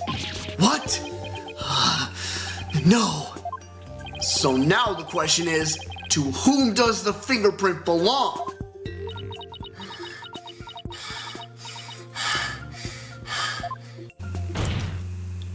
Queen Amara? It belongs to you, doesn't it?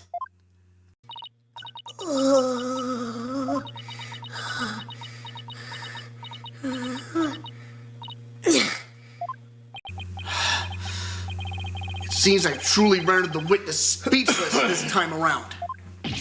This cannot be. Mother, tell me it does not belong to you. Ryuta,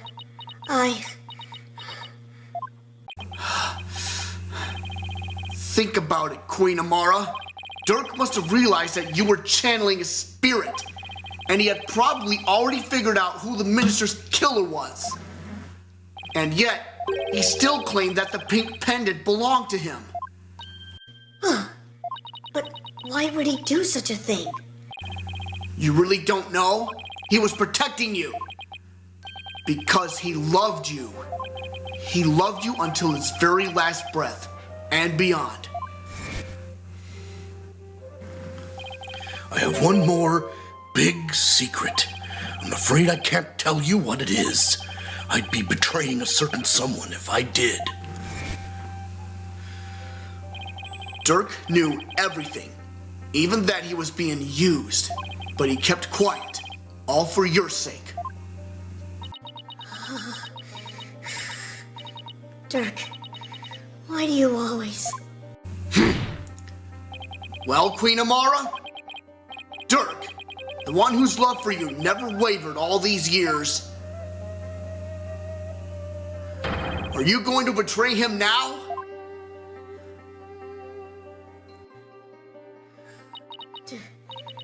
Dhurke,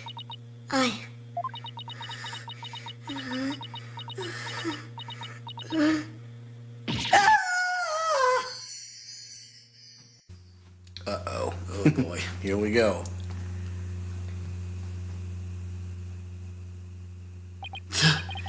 This cannot be. I refuse to accept it. Queen Amara, are you ready to confess to your crime?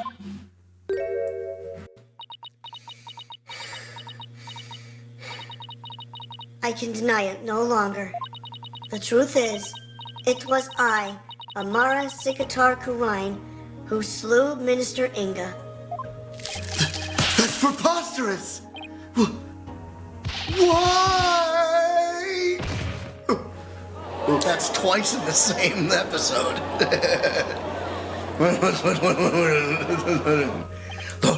This is beyond belief. Mother, why would you? Forgive me, Nayuda. I never wished to cause you such sorrow. But I had no choice. It was the only way. The only way?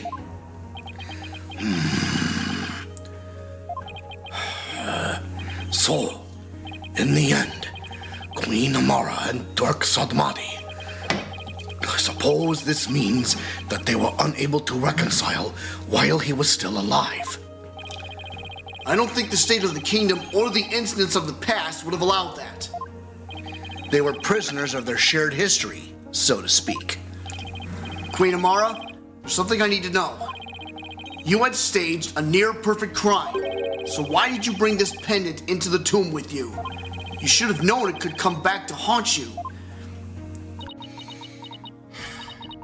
I do not really understand it myself. I had nearly been assassinated by my own husband, yet I could not bear any hatred toward him. I was unable to discard this or part with it for even a short time. As with Dhurke, I have never stopped loving my husband for the past 23 years. Mother. So she really believes it? That Dhurke tried to assassinate her? Hold on a second. Wait a minute. I think we know who really tried to kill her. And why. Gotta prove it. Cock the shotgun. We're going in deep. Yep. Pink butterfly pendant updated in the court record. A locket found at the crime scene. It actually belongs to Amara. It hasn't even been 2 hours yet. Your Majesty, is it not time? Time to declare Dhurke innocent?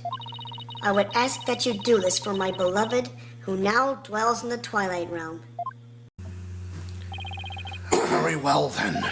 Your Eminence, Prosecutor Sahdmadhi, if you have no further objections. This cannot be. My mother? I have no objections. Dhurke, I did it. I finally did it. I proved your innocence. But... Wait a minute, something's wrong here. Very well then. Being that Queen Amara yet lives, we can no longer charge the accused with an assassination that never came to fruition. As for the murder of Minister Inga, the truth has been laid bare for all to see. Therefore, I will now pass a judgment upon the accused, Mr. Dhurke Sahdmadhi. Hold it! Wait a minute. Who's saying that? Hold it! Your benevolence? I cannot accept this! Is something the matter, Your Benevolence? Queen Amara is lying! It makes no sense! Queen Amara would not have killed my father! What's with her all of a sudden? Is this some sort of lingering affection towards Nana? Rafa. Speak the truth, Queen Amara! Did you really kill my father? Yes, there is no mistake. She has confessed to the crime, thereby clearing the accused of all suspicion. As such, I see no need to continue these proceedings. Bobhead! Hornhead! Are you gonna let this stand? Dhurke's been proven innocent. He's about to be declared not guilty. Even so, something doesn't feel right. Apollo, if you have any doubts, now's the time to raise them. Remember that photo? Uh-huh. Which photo? The channeling photo. You know, at around 2 p.m. See that? Yep. Who was in the room with her? Well, the question is there a scar underneath something? I don't know. Let's keep continuing. Oh, all right. After all, the courtroom is a place for finding the whole truth. But it's all up to you. there are definitely things that don't quite add up. Does this mean that the whole truth hasn't been brought to light yet? Should I push to continue this trial? Push to continue! Magistrate, I have a feeling we haven't discovered the whole truth. And the only way we'll ever find it is to continue this trial. Hardhead! Very well then. Will the defense please tell us this? What important fact about this case has yet come to light? Is it the motive? Probably the motive. Yeah, the motive. Queen Amara? There's something I still don't understand. What was your motive for killing Justice Minister Inga? That is a fair question, and one that I shall now answer. It was for the future of this kingdom that I slew Inga Karkul Karain. To avert further tragedy, his death was an unfortunate necessity. Further tragedy? Over the past several years, Minister Inga had been rapidly expanding his power. He had established a secret police and was relentless in his pursuit of the insurgents. He even had the overwhelming support of the people, but still he was not satisfied. Hungry for more power, he began planning a coup d'etat. You mean his plot involving the Founder's Orb, which led to Maya Fey's abduction? Yes, Minister Inga planned to use the orb to gain access to great spiritual power, after which he would assassinate Quran and usurp the throne. His machinations were reminiscent of that terrible tragedy of 23 years ago. And as one affected by that incident, Amara vowed to never allow a repeat of such events. Yes, and the Holy Mother delivered unto me the perfect opportunity to fulfill my vow. Security amid the courtyard was rather light due to the rite of channeling, and Inga had barricaded himself in the tomb with his hostage away from prying eyes. I knew I would never again have such a perfect opportunity, so... At 2 p.m., during the rite of channeling, I slipped into the tomb and slew the minister. Oh boy. Huh! My bracelet! Apollo. Yep. It seems this trial is far from over. Huh. Queen Amara, I believe you're still hiding something. Huh. But if you want to keep on playing this game of hide and seek, then let's start with that last statement you made. If I must. Perceiver. I think you should aim for... Okay, let me look for it myself. So it is at 2 p.m. during the night of channeling. It could. Oh. Gotcha! I saw a twitch in her finger. Right there. Nice. Nice catch. Queen Amara? You're not very comfortable talking about the 2 o'clock rite of channeling, are you? I can tell because the finger on your left hand twitched almost imperceptibly when you did. Oh? And that pose you make, is there something about your chest that makes you nervous? Whatever do you mean? Murder occurred at 2 p.m., and I'm pretty positive Amara was in the tomb at the time. So then why is she so self-conscious about her chest when she talks about the rite? The rite of channeling? Didn't Albie snap a picture of it? Queen Amara, I have here a picture of the rite of channeling. It was secretly taken by a certain individual. Objection! Objection! Such insolence! I would have the perpetrator's name at once! Sorry.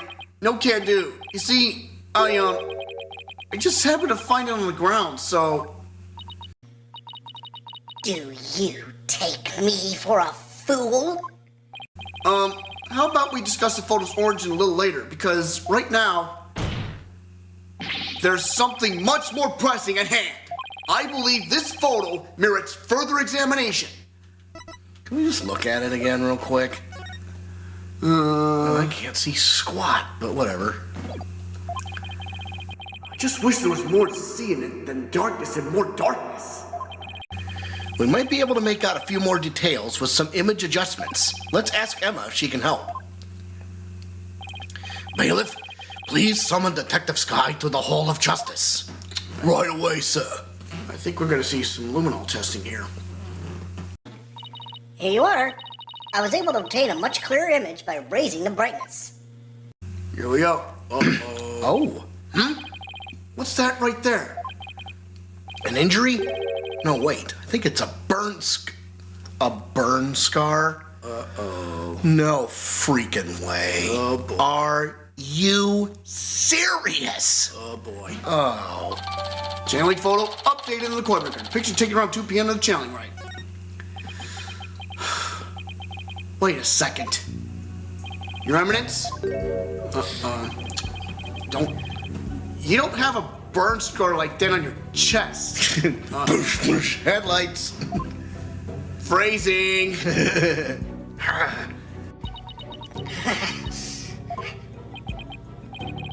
What's going on here? If the person in this photo isn't Queen Garan, then who is it? It Amara? has to be Amara. There's only one other. Take that! Queen Amara, the person in this photo isn't Queen Garan. It's you posing as her, isn't it? The two of you look quite similar, but that's no surprise, considering you're sisters. Oh boy. Even the shape and position of your facial tattoos are almost exactly the same. The Queen Garan we've been talking to this whole time wasn't. Has been. We don't know. And you are both capable of channeling spirits. Therefore, it would have been easy for you to impersonate Queen Garan.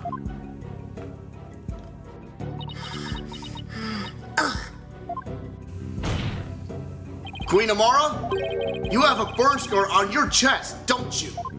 Please remove your realm mandala so we can see what's behind it for ourselves.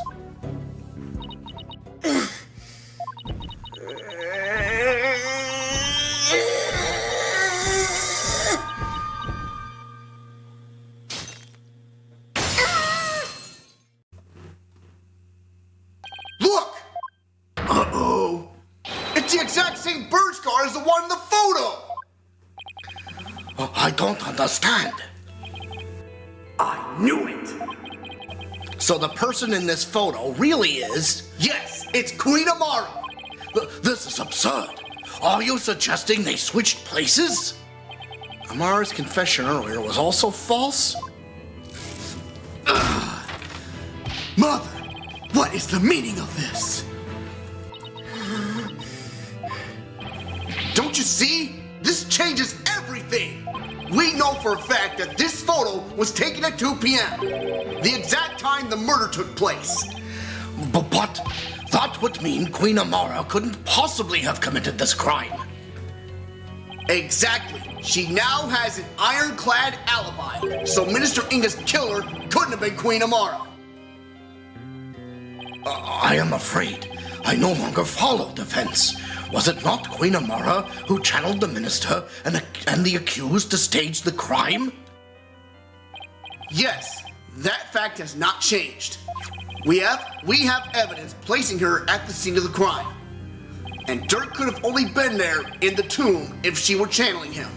Which means, while Queen Amara did use spirit channeling to stage the crime, she didn't kill Minister Inga.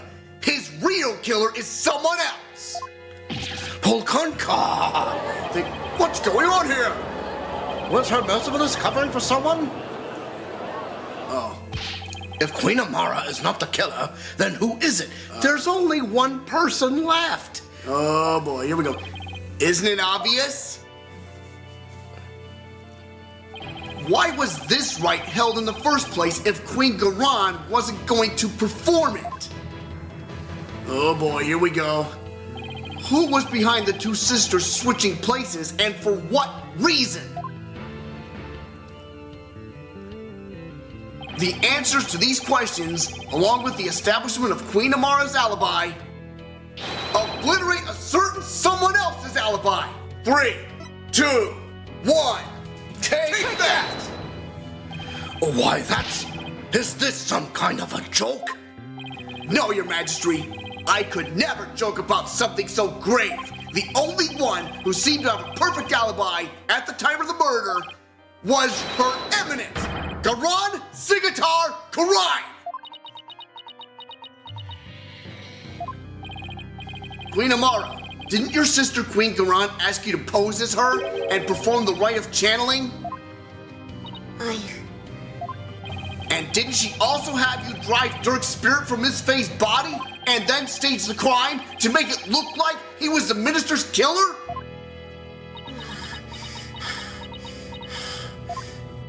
And at 2 p.m., while you were performing the rite of channeling as Queen Garan, didn't she kill Minister Inga while disguised as Dhurke? Well, your mercifulness? Say what? Indeed, Blade King.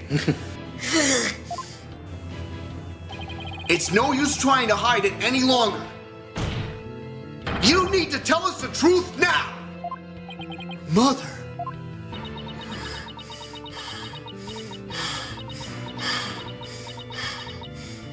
Justice Minister Inga's true killer is...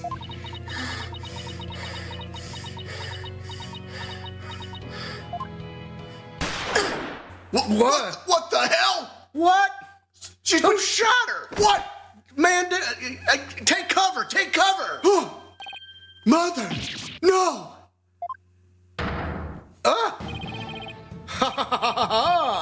I really did it.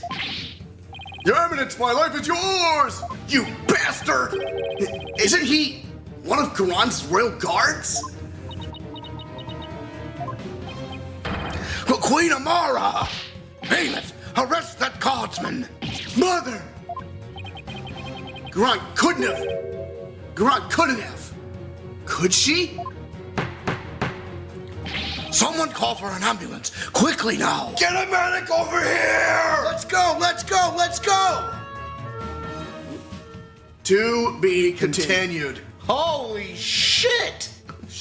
The royal guard shot her? But wait, what do you want to do? What do you want to do, Cannonball? Dude, we have to keep going. Then guess what, people? We are going to finish this tonight. Because this is definitely taking a weird ass turn. I didn't see anybody trying to get. God damn it! Beyond despair. Continue on to the next chapter. May 19th, High Court of Karine. Accused lobby. We're lucky the ambulance made it in time. But we've been forced into a recess for now while things get straightened out. I can't believe what just happened. Tell me about it. Do you think Garan put that guard up to it? If she did, she's gonna regret it. No one gets away with something like that on my watch. Poor Queen Amara. Your benevolence? Any news on her condition? She's undergoing surgery at the hospital as we speak. They're giving her a 50-50 chance of survival, though. That Garan! Justice will be served! Why? Why did this happen? Oh, just as we were finally reunited. Oh, Queen Amara. What was that about being reunited? Oh, it's nothing. Right. How are you, Hornhead? Dhurke Sahdmadhi was your father, all but blood, after all. Thank you for your concern, your benevolence. But I'm fine. Right now, we still have a trial to see through. So that's what I'm gonna stay focused on. Hornhead, you are sturdier than your statue lets on. Just don't overdo it, okay, Apollo?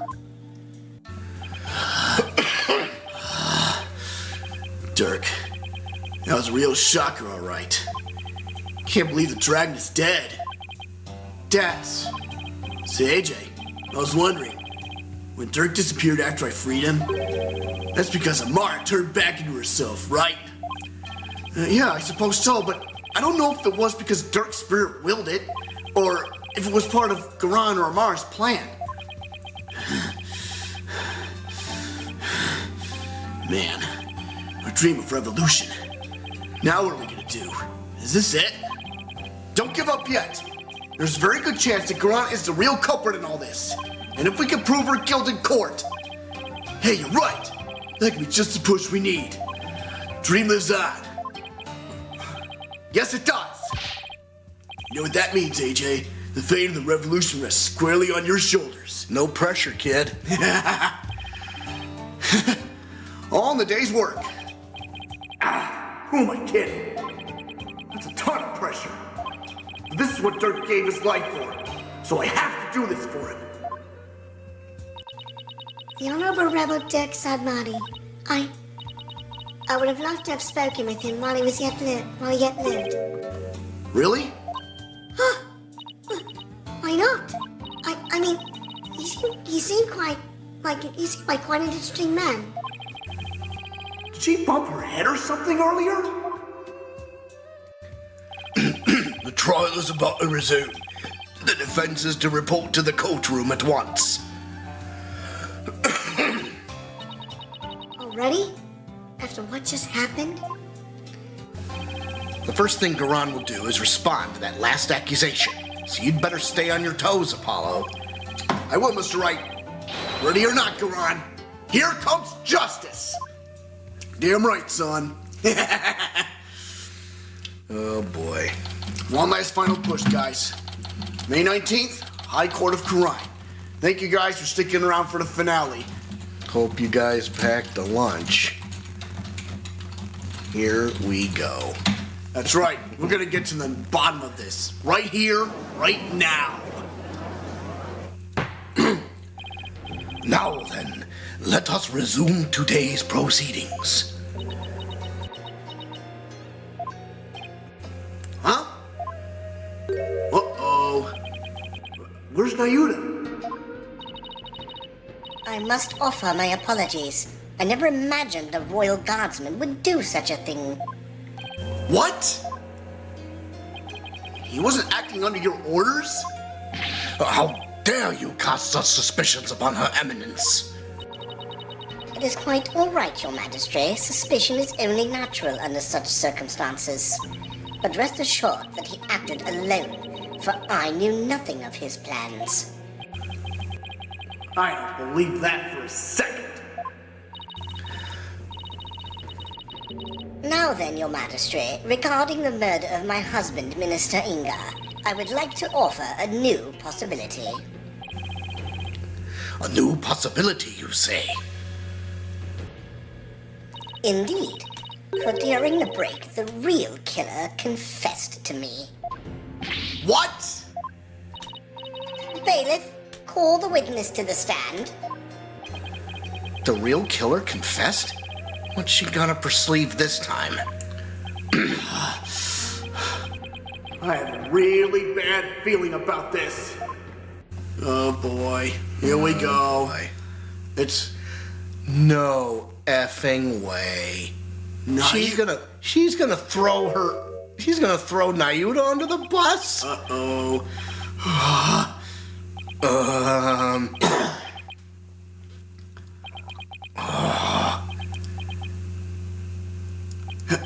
He's the one who confessed?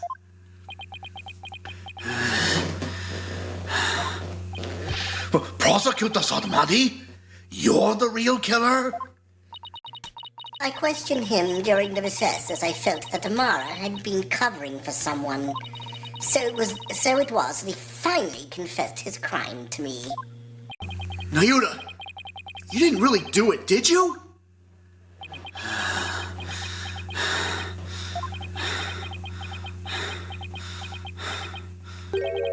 Her Eminence speaks the truth.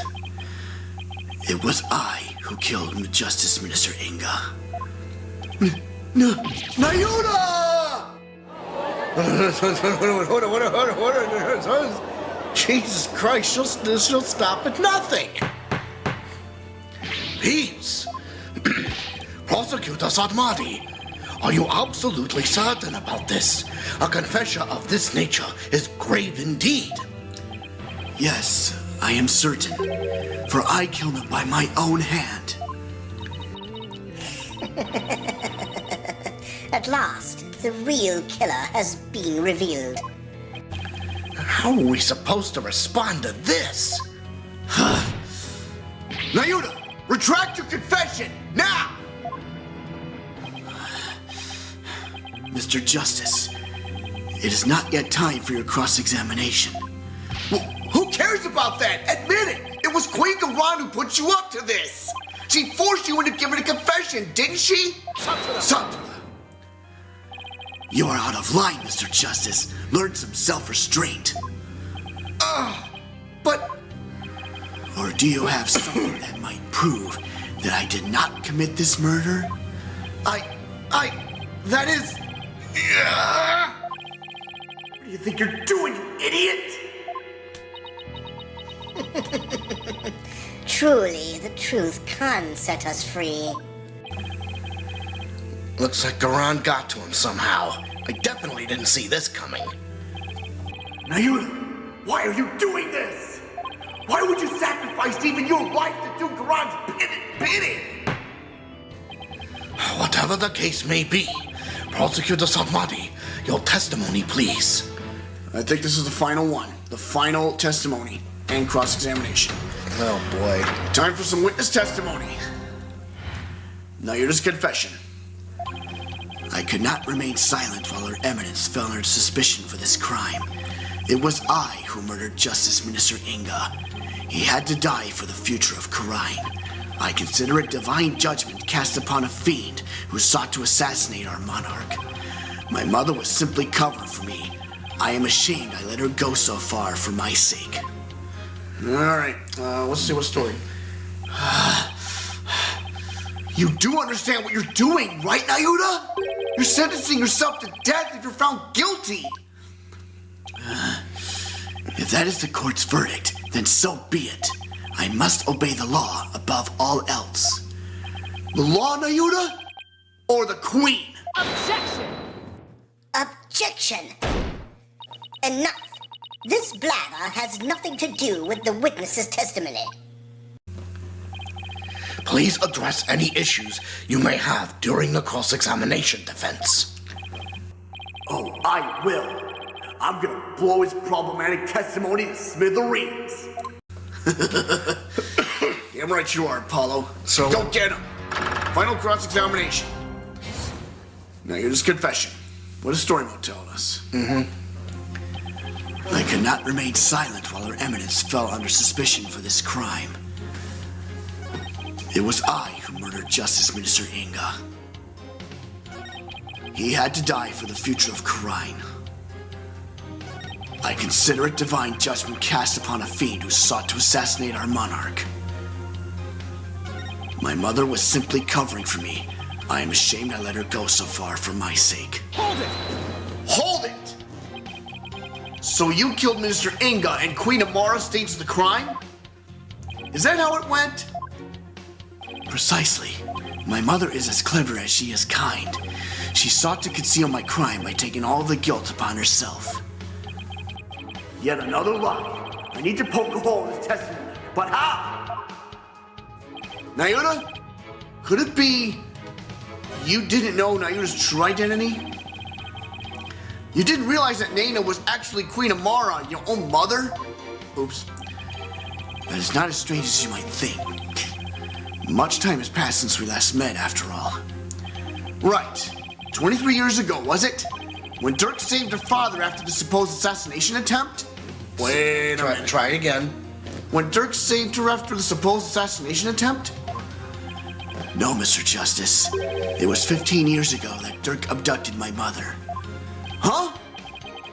That's weird. Are you sure about that?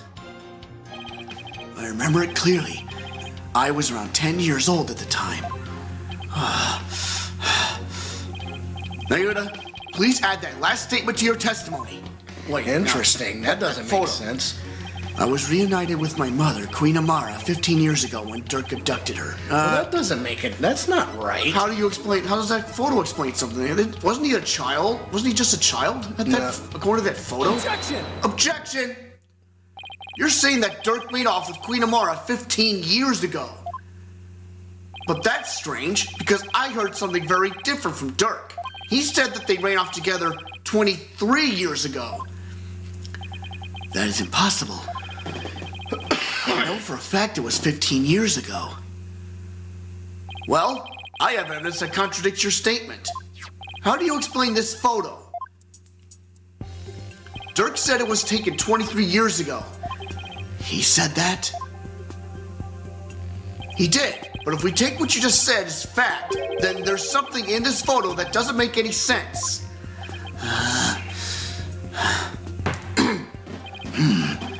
This isn't making any sense to me, so I suppose I should ask. What does not make any sense if the photo is only 15 years old? The child. You know, the baby. Yeah. Why did you... Take that! Take that! Just wanted to be sure. Okay. Nayuta, this discrepancy may not be directly related to this case, but I don't think we can simply overlook it either. Dhurke said the baby in the photo was you, but that doesn't make any sense if the photo's only 15 years old. After all, you said you were around 10 then, right? He's definitely sweating bullets over there over something. Apollo, if this baby isn't Nayuta, Wait, you don't think... Did Queen Amara have another child while she was on the run? what? And just what if that child were being held hostage? Nayuta, is that why you obey Queen Karan's every command? No, wait a second. Uh-oh. No. Oh, God. You bitch. You absolute bitch. Oh, my God. You presume too much. And that's why Queen Amara was trying to take the rap as well, to protect this other child. Uh-oh. A child born 15 years ago. There would have to be someone who's around 14 or 15 years old now. This is just a guess, but I believe I know someone who fits the bill. This also explains his strange behavior. This is a child who was born to Dhurke and Queen Amara 15 years ago. 3, 2, 1, take that! Uh-oh.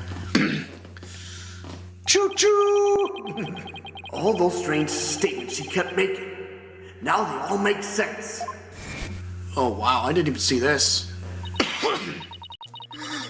Prosecutor Sahdmadhi, may I ask you something? Of course, Your Benevolence. I've been meaning to ask you this since yesterday. Did you know about Queen Amara and about me? From where did you hear such a thing? From Mother, and only yesterday. Rafa was carrying on about telling the truth to the people. So I told her what the truth really was. For it is up to a mother to discipline her child. I see. Oh boy.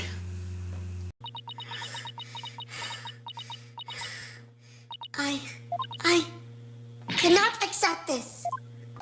Is something the matter, Your Benevolence? Queen Amara is lying. It makes no sense. Queen Amara would not have killed my father. Why did this happen? Oh, just as we were finally reunited. Oh, Queen Amara. Uh-oh. Now, Now I see, Nayuta, why you do what you're told.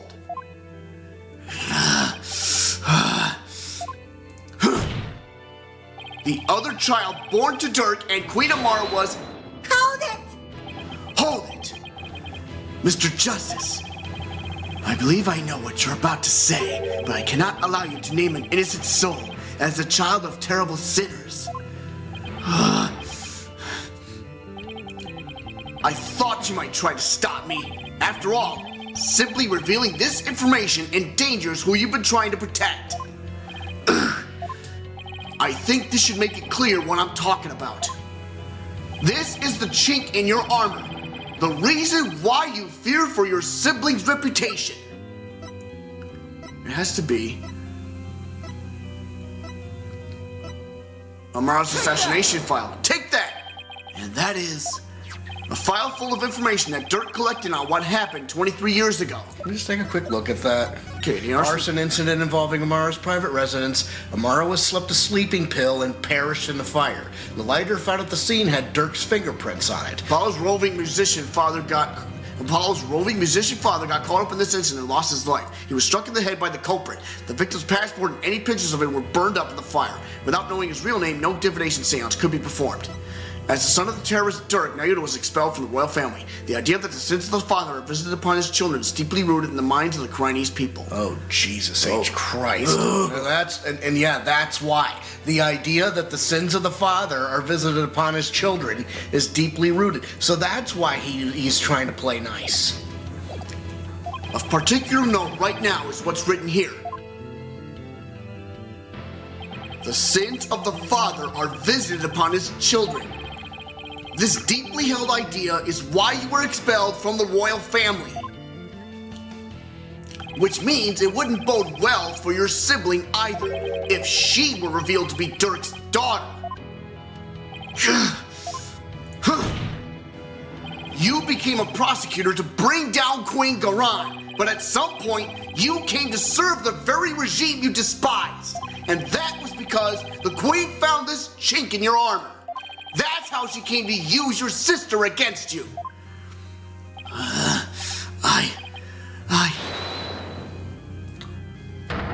it! Nayuda! Have you been keeping this secret all this time? Have you been trying to protect me? You're an innocent party to all this. I live only to safeguard the law and serve the country and queen from which it flows. One such as you, who is destined to ascend to the throne, need not fret over one such as I. No, I cannot accept that. What you say is it's malarkey. Don't you even care what happens to you? Before country, queen, law, and everyone's future, my personal feelings are of no consequence. That is why I resigned myself to my fate.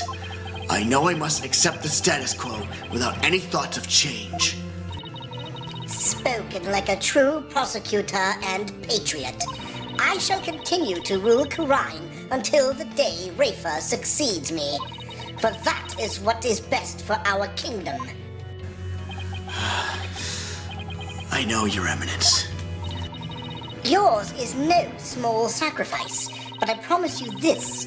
In exchange for your life, the child shall remain safe, and the kingdom shall prosper. That is all I can ask for with my meager existence. Nayuda, is this really the new you?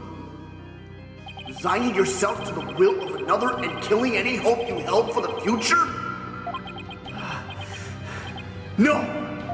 The Nayuda I knew would never let himself be turned into this! Now, Your Majesty, if you would hand down your verdict. Objection! Objection! Cords of steel, baby.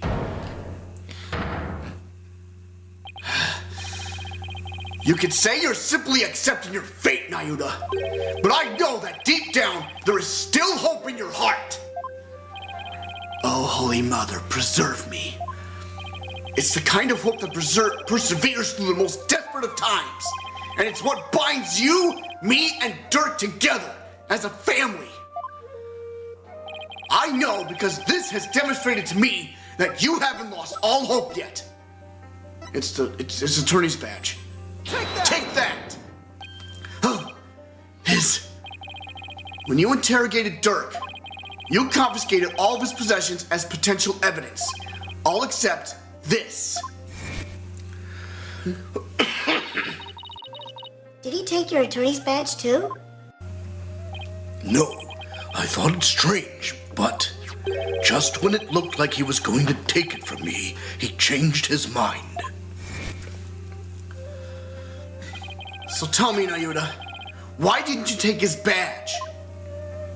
Ugh. You couldn't bear to take it from him, could you?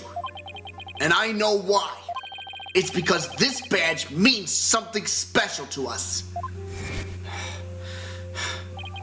Hey, Dirk, why do you still wear your badge? You're not a lawyer anymore, right? This badge is my heart and soul, son.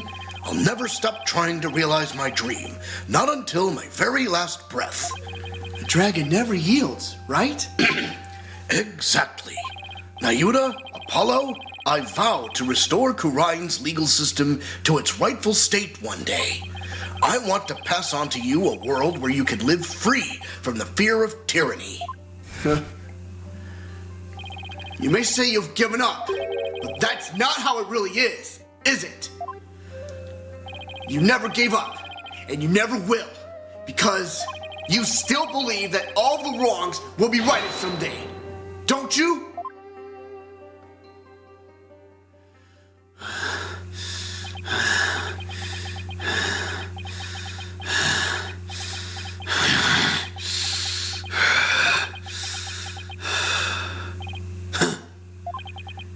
You are very perceptive, Mr. Justice. It may very well be as you say. Why did I not confiscate this badge? Even I did not know until now. Perhaps I was waiting for him to save me. Save you? Yes, save me. Like he did on that day. Oh boy. Nayuta! Apollo! Hold on! I'm coming! Here we go. Excuse me. What father wouldn't risk his life to save his own children?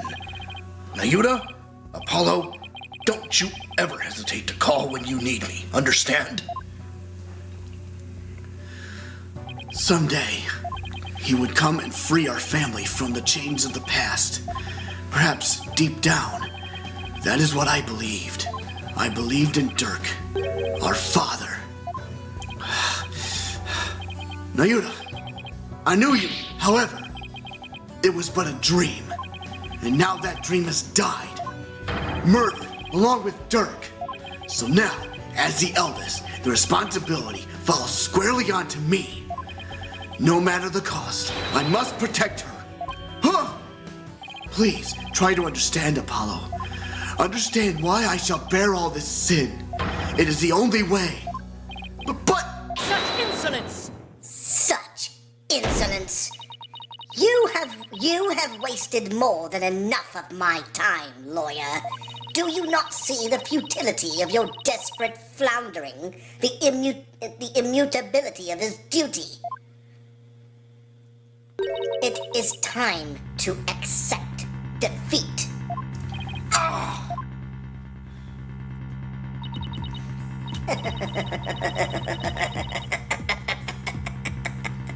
Now watch as the hammer of justice comes down upon your dear brother. Your Majesty, the verdict, if you will. Yes, Your Eminence. Objection! Wait a second! What do I do? Does the defense wish to raise an objection? There's gotta be some way to save Nayuta. Apollo. It all goes back to that incident 23 years ago. It's branding him the son of a criminal. So if we could once and for all prove that Dirk didn't try to assassinate Amara... Right. Nayuta and Rafa's father would no longer be viewed as a criminal. But I thought there wasn't any evidence left, because it was all destroyed in the fire. And Dirk investigated the matter for years, but never managed to learn anything new. Wait a minute. Really? Nothing at all? Could an exceptional lawyer like Dirk try that long and really uncover nothing at all? He had over 2 decades, Apollo. Huh? He's right. Doubt Dirk would have gone to his grave without discovering something new. You must have secretly planted something to topple Quran with someone.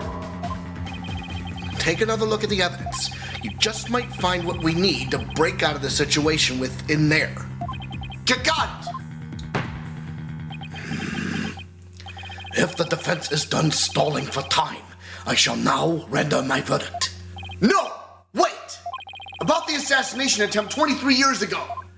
The defense has some new information it would like to share. You do? Well, we had intended to deliberate that case in the course of this trial. Dirk, did you leave something behind for me? Is there some connection I'm missing here? Apollo's father's death. Very well, then.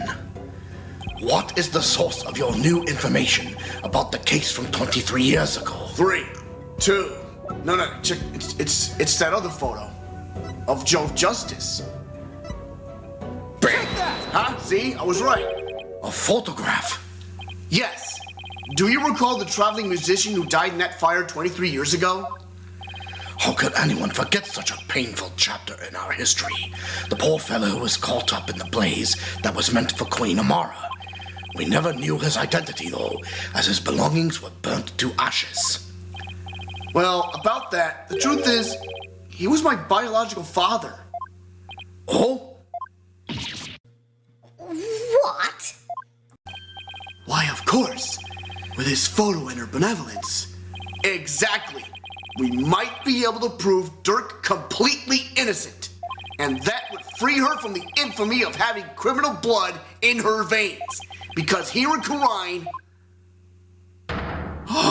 we can witness the final memories of the dead. What utter nonsense! Looks like we got a divination seance coming in our way. Oh, damn. There was no evidence left in the wake of that blaze. That's what you think. But Dirk went to the ends of the earth to bring this little souvenir back for us. He did? Yep. And boy, is it the best piece of evidence ever. He knew that with it, we'd finally be able to conclusively settle the matter here in court and save his children. Your Majesty, the defense requests that we hold a divination seance for this new victim. Objection! Objection! What a waste of time. The events of 23 years past have already been deliberated at length. Objection! Objection! But wasn't Dirk on trial for that incident as well today? So we wouldn't be doing our jobs if we failed to look into this new lead, would we?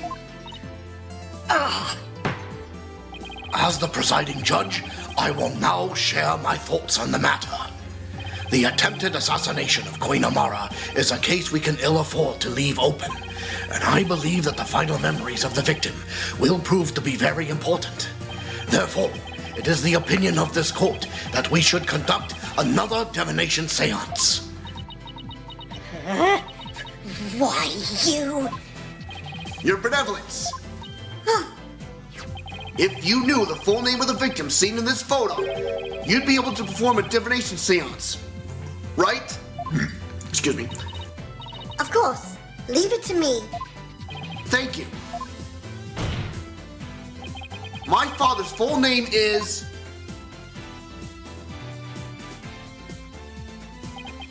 Jove Justice. All right. Looks like we're gonna do this scene. One more time. Wait a minute. Now, Your Benevolence, please commence the divination seance when you are ready. All right. One more time, Princess Rafa. With feeling.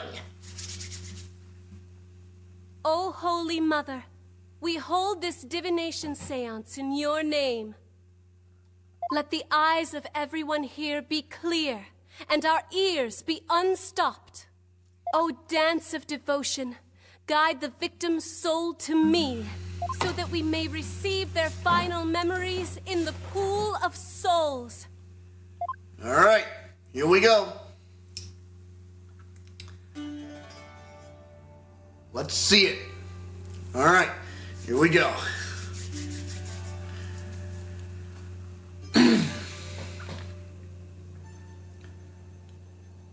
curious to see the stunt double of this dance.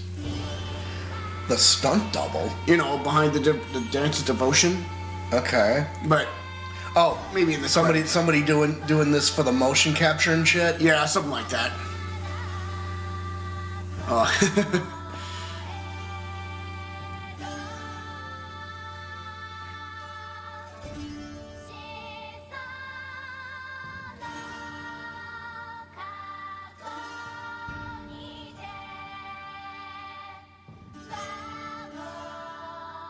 I swear, people, this is the final time ever. Yep, so savor it when you can. Here we go. I'm feeling it.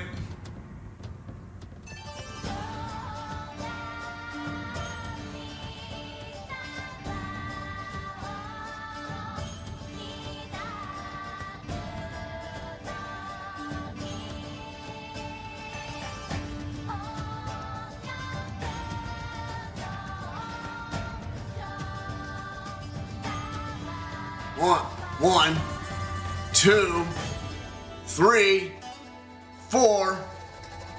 Hit it! Oh, and we got a hit. Yes, sir. All right, Hold your nose, because here comes the cold water. let's see what happened. Okay, so burning, heat. Crying. Oh, the baby. That must be a son. That must be Apollo. Or Oh, pain. Oh, he was hit. Metallic sound. Hey, it's lighter. that lighter. Oh, and it's a Joe. hand. Oh. And there it is. That So who hit him in baby, the head? Apollo, yeah. Oh boy. The spirit of the victim has granted us a window into his final moments. Thanks for sticking around, Z-Wave. It would appear the divination seance was a success. So those were my father's final moments. That baby we saw must have been you, Apollo. I will now decipher the experience of the deceased. Are you ready, Hornhead? Yes, please proceed. All right, here we go.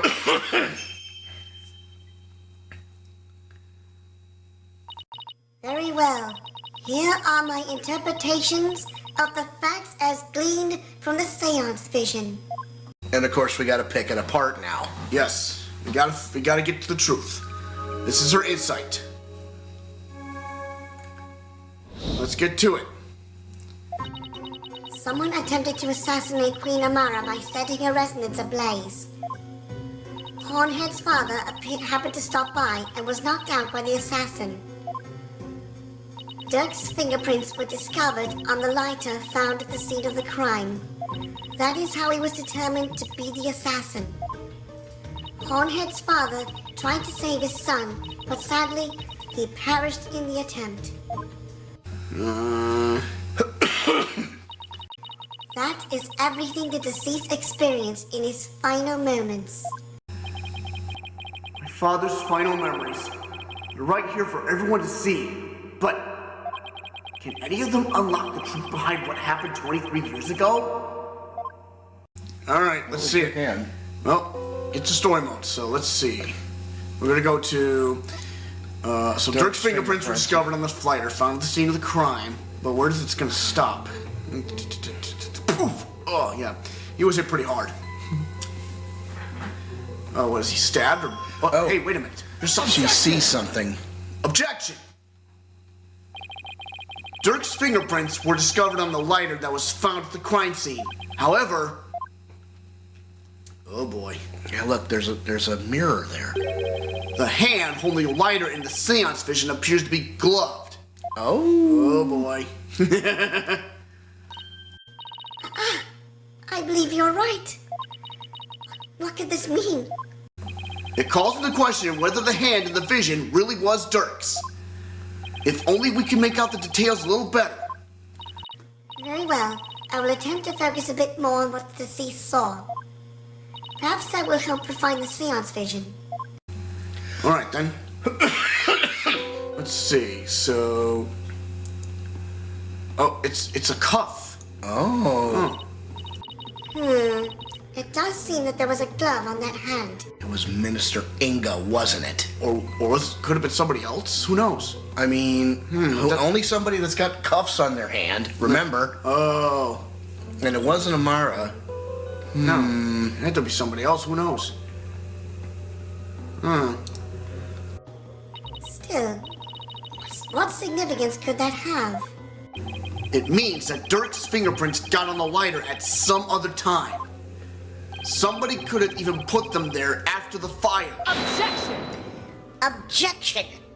Huh. All you have is pure speculation, while the fact remains that they are his fingerprints. Therefore, it stands to reason that Dhurke was the one who used the lighter. Objection! Objection! It just means I have to prove that the figure in the vision is someone else, using the information in my father's final memories. Either way, it seems that I must revise my insights. All right, here we go. Insight revised. But if someone had put his prints on the lighter after the fact, then we know not to whom it belongs. Okay, she's updated her insights. Time to go over them and see if there are any new inconsistencies to be found.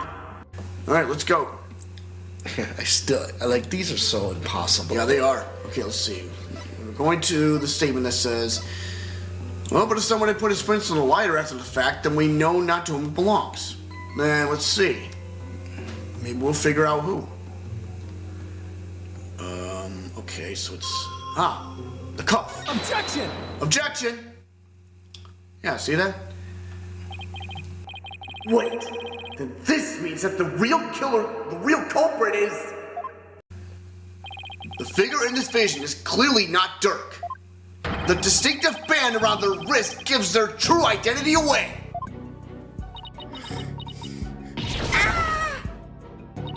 That design! It can't be!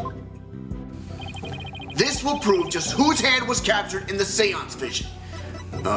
This? Uh-oh. Could it be? Yep. Oh, man. Take that! That photo. So you do believe the culprit to be... Justice Minister Inga had cuffs with the exact same pattern on them. You're referring to the cuffs of justice, correct? Yes. I hear they're a traditional part of a Karaini's Justice Minister's attire. Who was the one before, remember? Uh-oh. But what does this tell us? It tells us that the figure in the vision is none other than Karain's late Minister of Justice, Inga Karkul Karain. No! Not my father! So he plotted the assassination of the former queen as well as the current one. Justice Minister Inga? So then Then Dhurke's innocent of both charges? the Defiant Dragons, they've been right all along. Hold it. Hold it. Nayuda? What you propose is not possible, Apollo. For back then, Inga Karkul Karain was not the Minister of Justice. What? The Justice Minister 23 years ago was... her. You, Queen Garan. What? Oh, right. She served as the Minister of Justice before succeeding the throne. I guess she also prosecuted the assassination attempt 23 years ago as one. So then, the figure in this vision is actually... Your Eminence. It's you, isn't it? This is madness. Well, why would Her Eminence do such a thing?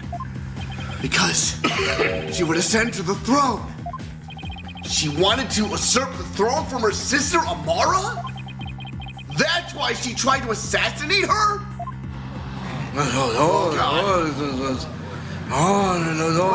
World?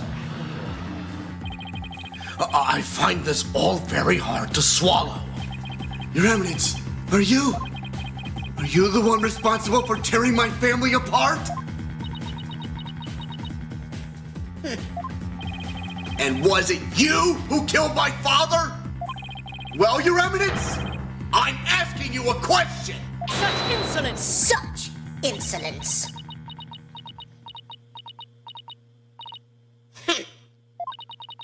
Peasants. Always carrying on about things of no import. You do not deny it then? You concealed the truth and used me for your own designs? Oh, Nayuta, spare me your feeble-minded line of questioning. Even if Dhurke were cleared of all charges, it shall still be I who decides Rafa's fate. You do wish for her to be queen someday, do you not? Remember, the child lives only by my good graces. Now kneel before me and fulfill your end of the bargain by offering me your head.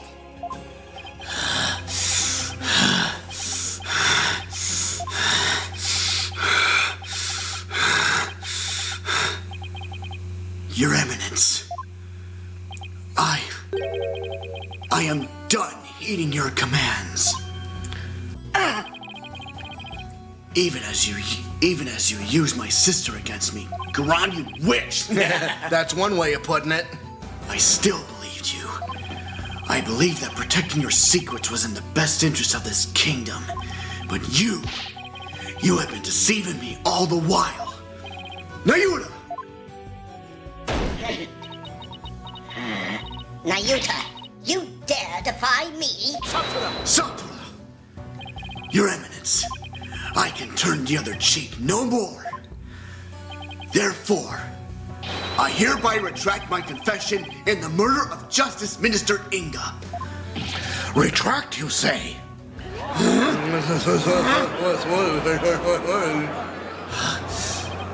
Dhurke, the final piece of evidence you left behind, has released Nayuta from his suffering, and now he's finally free.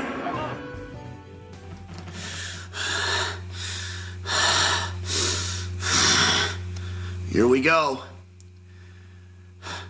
In all this time, not once did I reflect on my own conduct, for I had believed all was fate.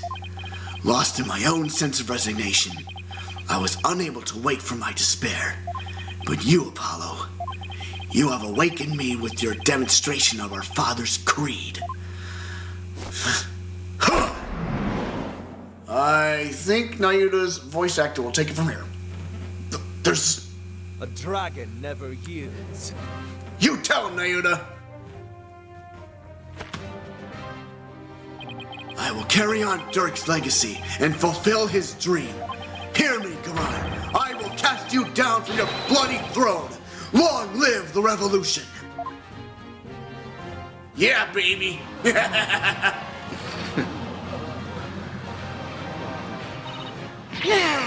Insolent fool! Now even you prattle on about revolution! Would you look at that?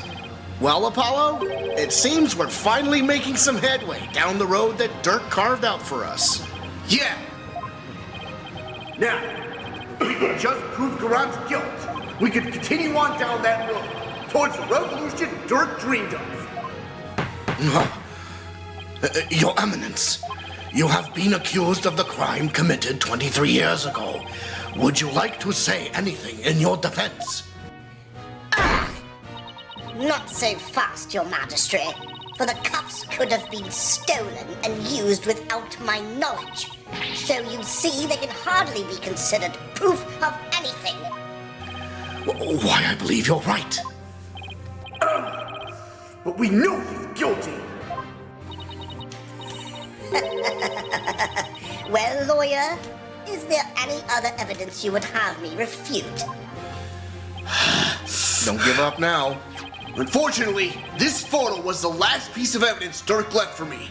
So as far as evidence goes, I've got nothing else regarding that case from the past.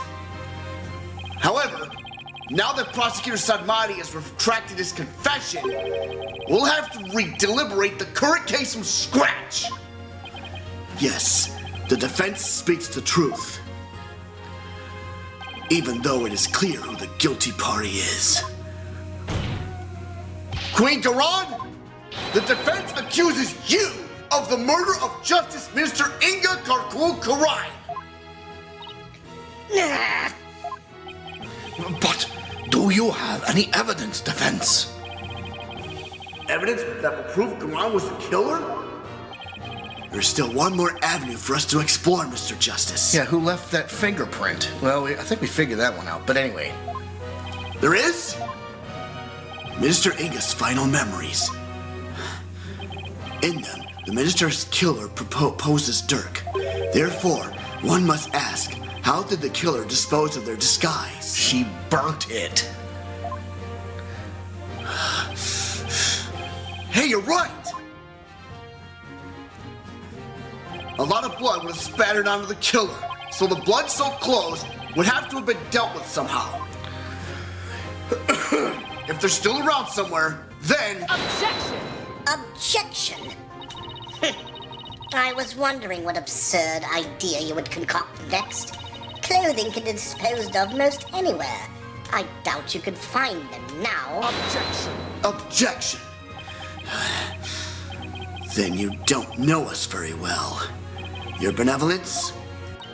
Yes? On the day of your father's murder, you had been watching the courtyard from 2 p.m. Now, during that time, you saw Queen Garan, did you not? Yes, I did. I saw my mother entering the palace from the courtyard. But I was told not to mention it because it had nothing to do with my father's murder. Reaper! You would not dare! When the queen headed into the palace, did she have Dhurke's clothes in her possession? No, she did not. So, maybe she disposed of them somewhere in the courtyard. Objection! Objection! The police did a thorough sweep of the area following the crime, but they did not find anything resembling Dhurke's clothes. But you knew that already, didn't you, prosecutor? Yes, I admit no clothing was found. So you admit that you were merely speculating, chasing phantoms and delusions of evidence that never existed. This makes no sense. Clothing doesn't just disappear like that. If Garan wasn't carrying any clothes, she must have gotten rid of them somewhere. Somewhere where she thought they'd never be found. Where'd they never be found, huh? I believe Dhurke's clothes were hidden here. In the tomb. Take that! The tomb? You believe the clothing was hidden there? Yes, it's the only place it could be. Very well. Where in the tomb do you believe the clothes were hidden? Could it be behind the curtain or in a sarcophagus? Take that! Of course! That makes perfect sense! The clothes weren't simply hidden. They were returned to where they belonged. And by that you mean? The killer would have had to get Dhurke's clothes from somewhere. Luckily, they were right there. Yes, of course. At the time of the minister's murder, Dhurke's body was already in the sarcophagus, so the killer could have simply borrowed his clothes. Right. Before the minister entered the tomb, the killer put on Dhurke's clothes, and then hid behind the curtain above the sarcophagus. And after the minister was killed, Dhurke's clothes were returned to his body. Objection! Objection! So what? This is still all speculation. We know not whether those clothes were actually used in the murder. Therefore, you cannot prove that they are somehow connected to this case. Objection! Objection! That's where you're wrong, but I believe you already knew that. These clothes were definitely used during the minister's murder because of this. Pendant? Oh yeah, there's this fresher blood stain. Take that! The bloodstains on Dhurke's chest are no doubt the result of being shot by the minister. However, that doesn't explain everything. There is also some blood spatter extending from his left elbow to his abdominal area. I believe this blood spatter came from Minister Inga. If the killer wore these clothes during the murder, then the blood spatter must have come from Minister Inga.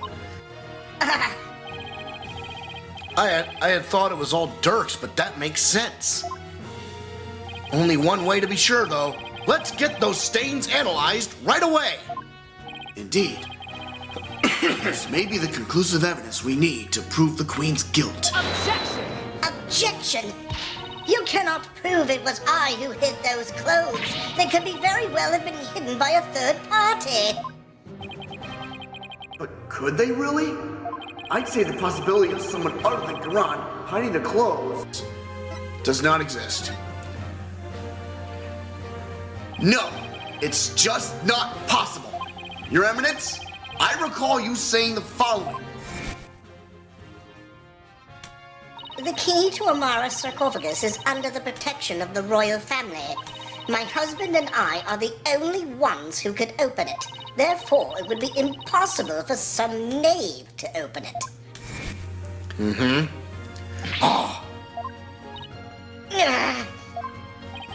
That was your own testimony, word for word. Why, you insolent! Admit it! Only you could have hidden Dhurke's clothes after they were used in the murder. And that means you are the one who killed Justice Minister Inga. Insignificant worm! You dare accuse me, the ruler of Kurain? Do not think for one moment that such impudence will be... Objection! I'm afraid such arguments are invalid here in this sacred hall, Your Eminence, because even monarchs aren't above the law. It's the end of the line for you, Queen Garan. Time to come down from that lofty throne and face justice! Oh boy, here we go.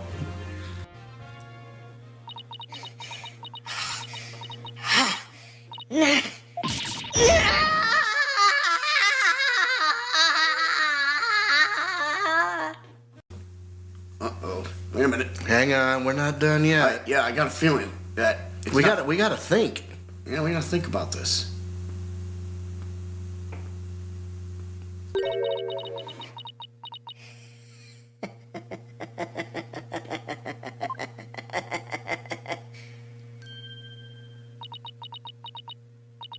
Me? Face justice? Surely you jest. You are in no position to force my hand, lawyer. Oh? Surely you haven't forgotten about the Defense Culpability Act. Those who would support criminals will be deemed just as guilty. In short, should I be convicted of murdering my husband, your dear brother, who delivered false testimony in my defense, shall also be found guilty. What? That can't be! Can it? By delivering false testimony in the cause of protecting a guilty party, he would certainly be judged by this court as having supported a criminal, and the Defense Culpability Act would most definitely come into play. But that law is so broad that anyone could be convicted under it. When it comes to the DC Act, even I am conflicted, and yet, as it currently stands, it is the law of the land, and as you said earlier, no one is above the law. Of all the absurd things I've seen, this law really takes the cake. Now what? What can we even do at this point? You need not look so forlorn. Dhurke has been cleared of all charges. So let us leave all thoughts of the real killer and revolution in the past, where it belongs. She wants us to just let her off scot-free? And yet, I don't see any other choice. Satura! We cannot yield to her here, Apollo. If it will move to the revolution forward, if it will move the revolution forward, I will gladly face the DC Act. Now do it! Accuse Queen Garan of the crime she has committed. But Such insolence! Such insolence! What you speak of is not revolution. Our kingdom will not function without its sovereign, and Rafa cannot ascend to the throne, for she is as yet incapable of channeling spirits. Thus, to accuse me is to wish destruction upon our fair kingdom, you terrorist. terrorist? If you would still insist on accusing me, then as ruling sovereign of Kurine, I proclaim the following. What now?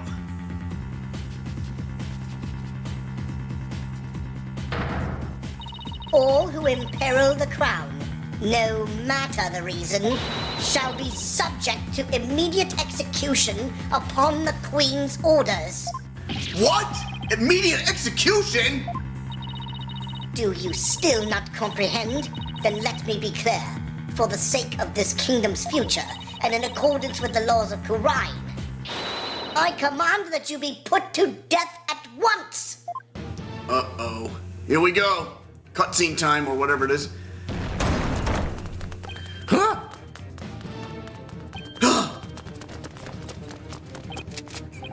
What the?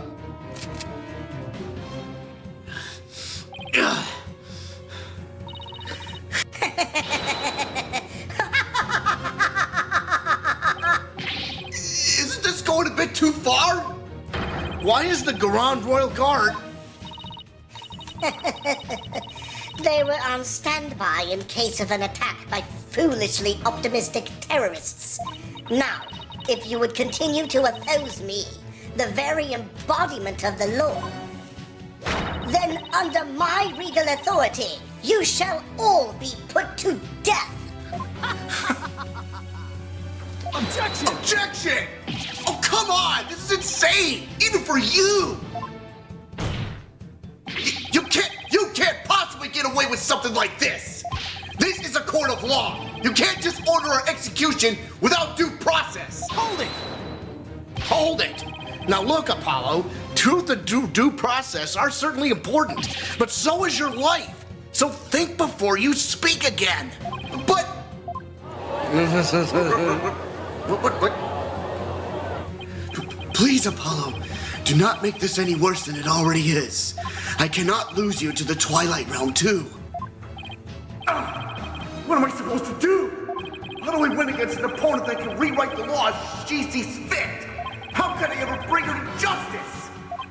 Is this really how it all ends? Nuh-uh. It is your life or your accusation, lawyer. You cannot hope for both. It is time to cease this insanity. Keep those words in mind, cause I think it might come back to bite her.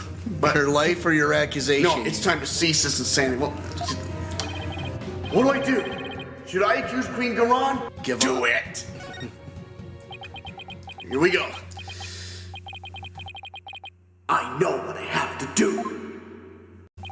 Mr. Wright, you know that saying you're constantly reminding me and Athena of? The worst of times are when lawyers have to force their biggest smiles. Remember that? Huh? You never fail to surprise me, Apollo. And Nyuta, you know that creed we've known ever since we were kids? A dragon never yields? Get up on your feet, baby! Listen to that music! It's time to fight back! Apollo.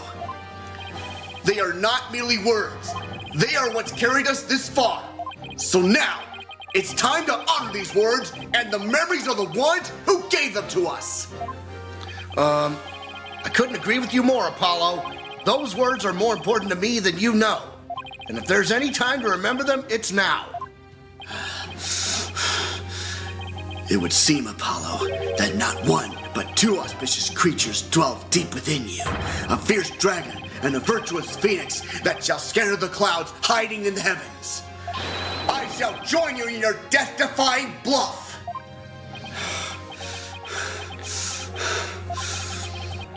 I think I finally understand what those words really mean, and the resolve they embody.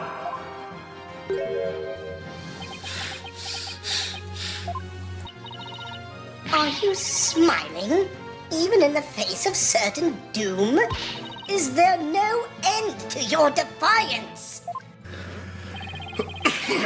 Unfortunately for you, no. I won't let fear, or even the law, force me to abandon the pursuit of truth. Because there is another saying in my country: the truth will set you free. Indeed, that is precisely what Dhurke sought to do through this trial. He wished for us to break free from a certain despicable spider's immobilizing silk threads. We won't be intimidated by unjust laws or give in to fear. Abandoning the truth like that is just not a part of my playbook. There is only one path before us: revolution. The time to make Dhurke's dream a reality is upon us. Your Eminence, if you are the law here in Quran, then your very existence is wrong. Does your desperate bleating know no end? I know it's a bit late to ask, but what's the plan? Well, if Quran is going to execute us on the spot under the Defense Culpability Act, and the law itself derives its power from the authority of the Crown, then there's only one thing to do. We dethrone her, right here, right now. All right, but how? It's not like we have a lot of time to come up with a way to do it either. I doubt she'll allow you to perform another cross-examination while we think. Don't worry, I'll come up with something. We'll be fine. We can't give up, not now. We have to keep fighting. We have to keep on fighting to the end. We can't allow these broken trials to go on. It's time to make things right. Well, I think it's time to visualize. Folks, we are in the home stretch. Yeah, I knew we were gonna get here. If I accuse Quran, Nayoda will be subject to the Defense Culpability Act, which means he will be put to death in accordance with the law. So the only way out of this is to dethrone Quran right now. Could this be the key to dethroning Quran? The Founder's Orb. Yes. I mean, she wanted it so badly. Is the Founder's Orb the key to that revolution? Dhurke was convinced that the orb is the key to the revolution and Quran's future. In light of Quran's obsession with the orb, it makes a large amount of sense. She probably doesn't want anyone using it to gain spiritual powers and rights to the throne. Inga definitely tried to do just that, but that's where it starts to fall apart. Inga couldn't have channeled the Founder, even after abducting Miss Fey. After all, only the Queen can channel spirits. Or he didn't know the Founder's name. Yeah, That's right. Inga didn't know the Founder's name. The name of the Founder is only known to those who become Queen. That means the only people who currently know her name are Quran and Amara. So even if someone else had the orb, they wouldn't be able to channel the Founder. So that begs the question, why is Quran so fixated on the orb? Okay, let's not overthink this. Quran is obsessed with the orb because she can't channel spirits. What the fuck? Oh boy. She can't? Quran wants spiritual power, right? That's the motive, isn't it? Could it be? It's hard to believe, but if she wants spiritual power, does that mean Quran can't channel spirits? That would explain why she had Amara perform the rite of channeling. Is that why she let Amara live? To stand in for her when the time came to channel spirits? So if Quran can't channel spirits, she'd have no claim to the throne. I was right, see? This is our conclusion. Quran has no claim to the throne. Garon's Defense Culpability Act was established under the Crown's authority. But if she has no claim to the throne, then the DC Act will become null and void. No, not just the DC Act. All of the insane laws she's enacted will be swept away in one fell swoop. All right, Apollo, finish it. Wow. You claim the authority of the Crown? You of all people? That's a good one. Have you truly lost it, lawyer? Indeed, I would have the defense explain himself at once. I've waited for this. It's easy, Your Majesty. Why is Queen Garon so obsessed with the Founder's Orb? Why did she let Queen Amara live? And why was she having her mercifulness perform the rite of channeling in her place? The answers to these three questions point to a single conclusion. A fact that will shake this kingdom to its very core. I still do not follow, Apollo. Your Eminence, I have just one question for you. And please be honest. You can't annually channel spirits, can you? Can you say that one More time. You can't actually channel spirits, can you? What? You believe the Queen is not capable of communing with the dead? The defense will explain himself at once. Let's end this, damn right. In crime, the ability to channel spirits is an absolute requirement for a would-be queen. But Your Eminence, if you were incapable of doing that, then you'd have no claim to the throne. Not only that, but every law you've passed would be rendered null and void. And you, the Grand Royal Guard, you seem to be rather enamored with the Queen's supposed spiritual power. But what if she had none? What if she were just an ordinary person? A pretender to the throne? That's crazy talk. Possible. Everyone knows only spirit mediums can become queen. Objection! Such blasphemy! On what grounds do you make such a defamatory claim? Queen Garon, if you think I'm just out to defame you, then prove it! Prove it using this piece of evidence you want so badly! 3! Take that! Take that! Oops. All the conditions for summoning the Founder should be in place. With the orb, we know what the Founder looks like. And as Queen, you should know the Founder's name. Now, if you would, Your Eminence, please show us the great spiritual power you bear as Grand Priestess of Karai. To witness Her Eminence's great power with our own eyes. The Holy Mother will appear before us. Oh, great miracle of miracles! Praise be, Your Eminence. May Almighty spiritual power show us the way.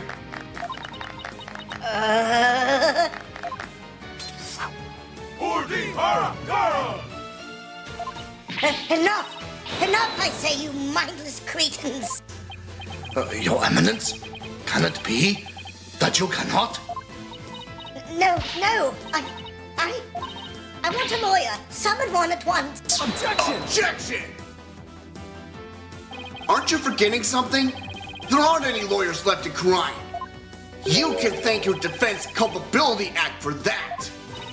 Ah, Your Eminence, please give us a glimpse of your magnificent spiritual power. Summon her holiness so she may guide us. I have heard enough from you. Out of my sight, all of you. If you truly are capable of channeling spirits, then get on with it already, Your Eminence. Ah, you sneaky, underhanded, rich of a lawyer. That reminds me, you said something to this effect earlier. It is time to cease this insanity. Don't you feel stupid for saying that now? Indeed, of all the things she has said, I can think of nothing more ludicrous.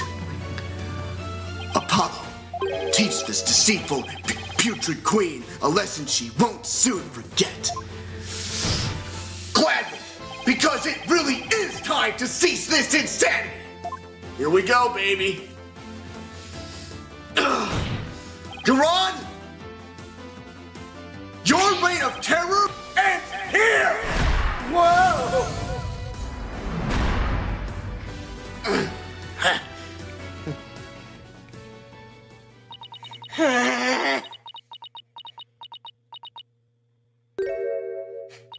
Very well.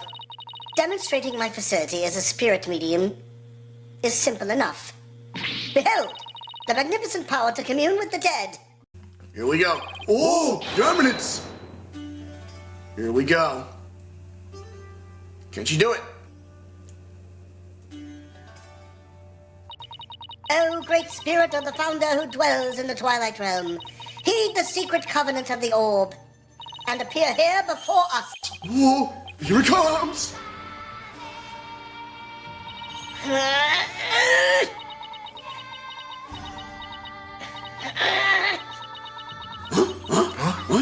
What? Huh? What's wrong? Are you not feeling well? O spirit of the founder, grace us with your presence. The time is now, I beseech you. Appear before us. Heed my call. Founder, please.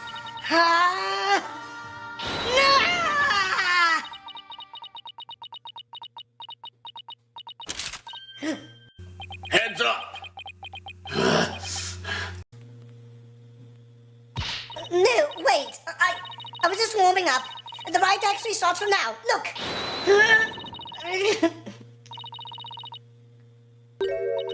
Holy Mother. Queen Garon's signature. I got a better idea. You are under arrest, Your Eminence.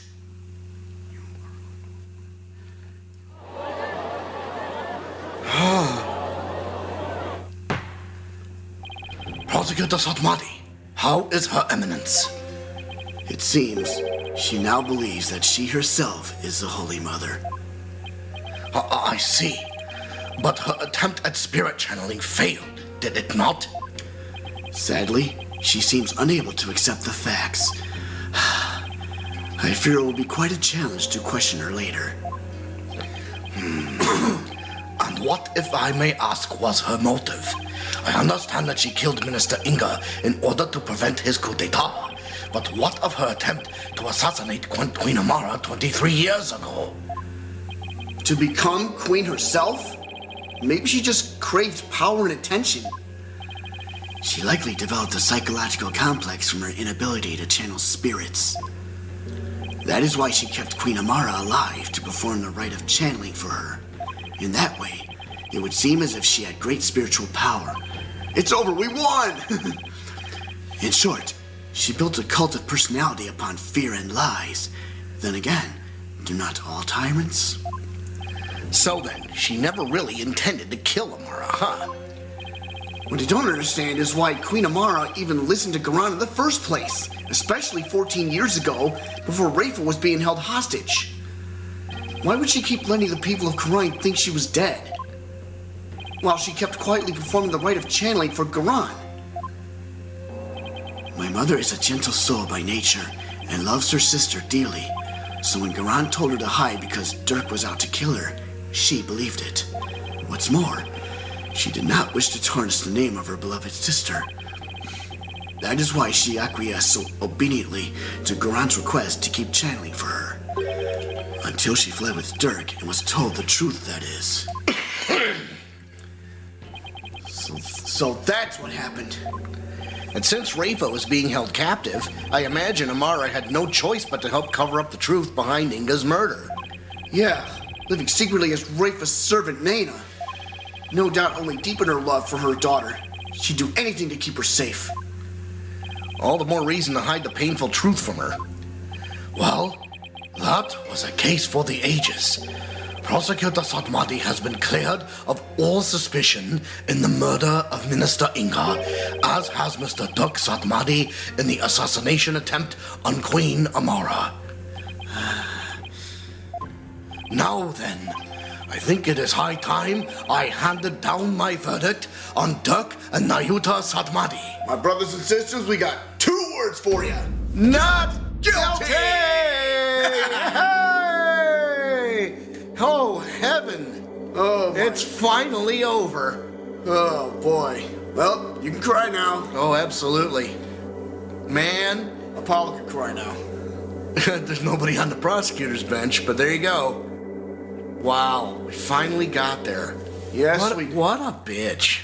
Yeah, she deserved it. Yeah, you're under arrest. Dirk, I hope you're watching. I proved your innocence. Mayuda's smiling again.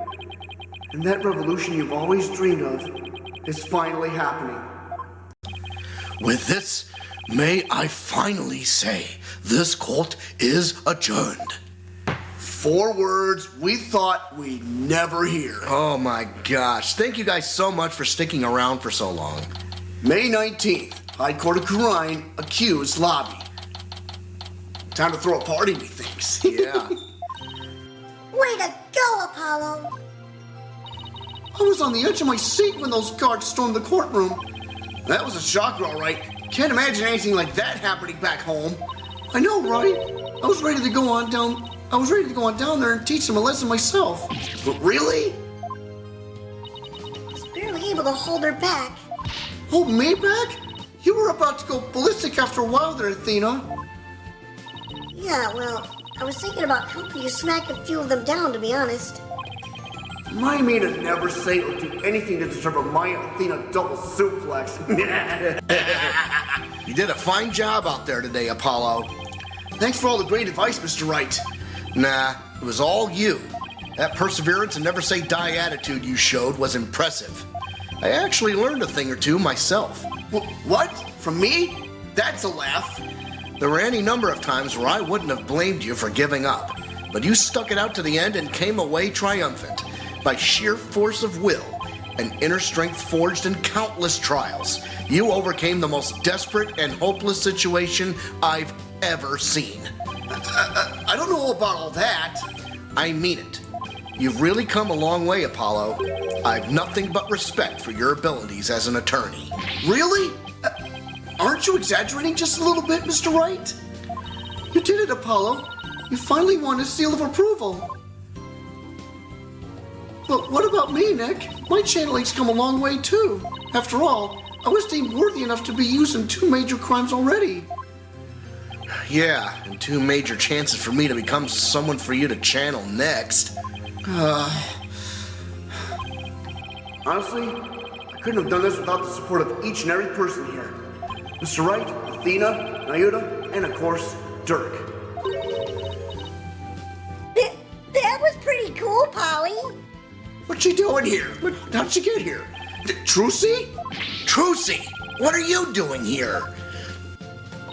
It's magic.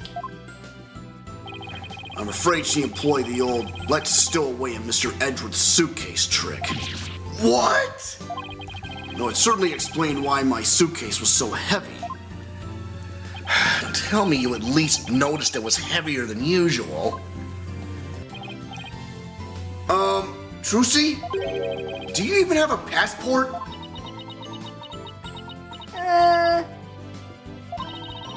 My magic panties are in extra-dimensional space. It's like a mini universe in there. I can produce a passport at the drop of my hat. Right. Maybe some things in this world are better left a mystery. Hornhead, Bobhead, I am forever in your debt for what you've accomplished in this hall of justice. Without your presence, I may have never changed as I have this day. It's pathetic, I know. That's where you're wrong, Your Benevolence. It was you who changed yourself. Only you could choose to defy Garan. And that decision was yours and yours alone. That's right. All we did was present you with an opportunity, and you made use of it with gusto. This victory is yours, Your Benevolence. You should be proud of yourself. I see. So, I am worthy of my title after all. I shall work to heal our kingdom so that it may know peace and prosperity once more. She sure bounced back quick. I think my vocal cords are kind of broke. Yeah, me too. They're just about spent. So, Your Benevolence, I take it you learned the truth of your origins? That you are the daughter of Dhurke and Queen Amara. Yes, my mother, her remnants told me. She said it was a part of my disciplining. If you can call it that. Sounds more like blackmail. Keep quiet or I'll tell everyone you're the daughter of a criminal. My mother was so insufferable. Or should I say, my former mother. Sounds like there was no love lost there. But you cleared Dhurke's name. My true father would no longer be known as a criminal. Therefore, I have nothing more to fear. So what's next for the Kingdom of Khura'in? I mean, you lost your queen, so... Her benevolence, Princess Rafa, will ascend to the throne. Her benevolence, Princess Rafa, will ascend to the throne. Nayuta, but she can't channel spirits yet, right? Indeed, which is why I will act as regent on her behalf, until the day she comes into her own. Yes, your help will be greatly appreciated, Prosecutor Son.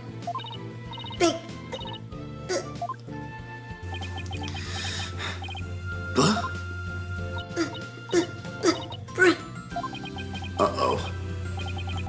Is she gonna say what I think she is? What are you looking at, you hard-headed nincompoop? Ouch! In any event, I will be assisted by Nayuta and Queen Amara for the time being. Queen Amara? Our country offers counsel to the rulers of neighboring kingdoms through channeling. It is a duty I intend to fulfill myself one day. But for now, I will have Queen Amara assist me in that capacity. So then, she's gonna be all right. Yes, it seems the bullet went straight through her without doing any serious damage. That's a relief. Yeah, no shit. Oh, boy. I almost forgot about that. You did it, AJ! Thanks to you, both Dhurke and Nayuta beat the charges against him. And you got the revolution rolling to boot. The revolution? Dhurke, I guess you were right to believe in me after all. Yes, sir. There's gonna be some major changes around here. The legal system's gonna return to its rightful state, like how Dhurke always wanted. And the name of Apollo Justice will go down in Khura'inese history. Yeah, right. Oh, Nayuta, before I forget, there was something I wanted to give you before I head back home. You wish to give me something? Yes, as Dhurke's birth son, I think you should have this, the attorney's badge. Take that! This is Dhurke's. I have to get back to the States, and I know you're a prosecutor and all, but as the man that's gonna change Khura'in, it's only right that you have it. To change Khura'in? Yeah, in Dhurke's place. Apollo, I'm afraid I must refuse your gift. What? Why? There is something I would like to show you. Huh? What's this all of a sudden? Mr. Wright, won't you and your friends please join us? Oh, sure. Now what's this? Oh boy. Could it be? Uh-oh. Passing of the torch, perhaps? May 19th. Former Sahdmadhi law offices. So, why'd you bring us here, Nayuta? Apollo, I want you to stay here in Khura'in. What? But why? We have lost our queen and our kingdom stands at a crossroads. Most of all, we will need to rebuild our entire legal system. Naturally, that includes reintroduction of lawyers to the court. Wait, you're not asking me to... Yes, I want you to take over this law office. With you as a lawyer and me as a prosecutor, we shall rebuild Khura'in's legal system from the ground up. You want me to help you rebuild the legal system? That's a lot to take in. Apollo, I cannot do this without you. As a lawyer, you are Dhurke's spiritual heir. And having studied in America, your legal knowledge will be indispensable. This is way out of my league. The revolution is still in its infancy, but it was Dhurke's dream to restore the legal system to its rightful state. Will you not help me realize that dream? Come on, AJ. You know it's what Dirk would have wanted. Let's do it together. You must be taken aback by my sudden request, but please give it some thought. Of course. I'm honored that you asked. Still, I have my job back at the Wright Anything Agency to consider too. Don't you worry about that, Apollo. Besides, this is something only you can do. Something only I can do? I mean, to be completely honest, our office would be a bit short on firepower without you around. But hey. Mr. Wright. Actually, I'm sorry, but I can't get on board with this. Athena? I mean, there's still so much I want to learn from you, Apollo. That's right. It won't be the same without you. And everyone back home would really miss you too. There's no way I can agree to this. Still, if you really wanted to stay. Yeah, Athena's right. It won't be easy, but... Athena? Trucy? Apollo, no one but you can make this decision. Know that I will not question whatever choice you make. Our flight leaves tomorrow morning, Apollo. Think you can make up your mind by then? I'll try. Talk about a difficult decision. All right, here we go. We don't have to choose, do we?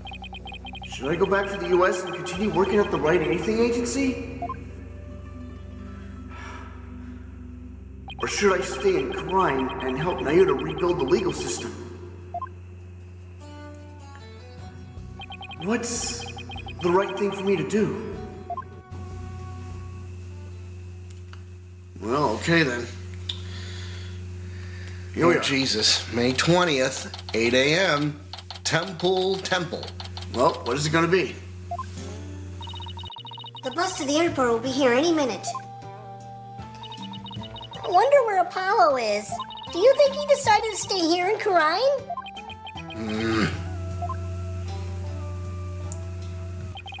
I bet he was up all night thinking. This is a life-changing decision after all. Whatever he decides, I'll have to accept it. Here we go. I guess this means no more courtroom battles alongside him. Hey, guys! I know that booming voice anywhere.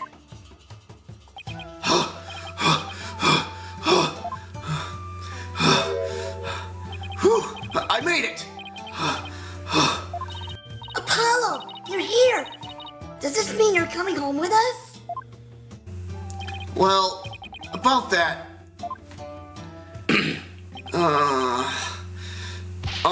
Mr. Wright. Yes? I've made up my mind. Here it is. The moment of truth. I still have so many things to learn from you. But I've decided to stay in Karine. You're staying? But... I feel like I have to pick up where Dirk left off. I can't let his sacrifice go to waste. I see. Plus, I want to teach others everything you've taught me about being a lawyer, Mr. Wright. Apollo! Dirk's roadmap for the future and your teachings. I believe that these two things will save the people of this kingdom from further unrest. I want to do this. No, I have to do this. Apollo, I've never felt prouder. Proud to have had such an amazing attorney working under me. But someday, I'll return to the U.S. Once the new legal system here is firmly in place, I'll be back. Scout's honor. will we really see you again, Apollo? You bet. Not that I have any idea how long it'll be. But I promise you this, everyone. I'll keep on learning and growing. And I'll come back to the U.S. an even better lawyer. So don't you forget about me. Of course we won't, Apollo. There will always be a spot waiting for you back at the office. In the meantime, we'll be rooting for you, so knock 'em dead. You got it, Mr. Wright. I'm gonna miss you, Polly. But if this is it, then I'm gonna support your choice all the way. Thanks, Trucy. Good luck with your magic act. I know you'll do Troop Gramarite proud. I'll be cheering for you too, Apollo. But don't think you're the only one with room to grow. The next time we meet, you probably won't even recognize me. In other words, game on? You bet! And I'm gonna win! I'm gonna miss you too, Apollo. But I can't wait to see where your new adventure will take you. Well, there's our bus. I guess this is it, Apollo. I'll never forget everything you've done for me, Mr. Wright. I don't know how I'll ever repay you. Here's to seeing you back in the U.S. again someday. Until then, you know where to find me. Oh boy, wow, what Yikes. a choice. Yeah, buddy. The legacy of those who came before us.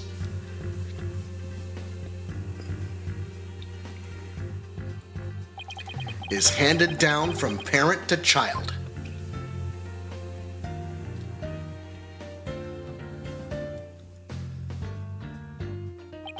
And from mentor to disciple. We must never stall or stagnate, but continue to grow and change. All that we've been taught, the beliefs and convictions that have been passed down to us. Objection! Not yet. Not yet, but the beliefs and convictions that have been passed down to us, we must continue to nurture them so we in turn can pass them on to the next generation. Well, thank you guys for sticking around, guy. You guys, that means a lot. Absolutely. It's cutscene time. Are you really sure you're okay with him staying, boss? Uh-huh. I always figured he'd leave the nest someday.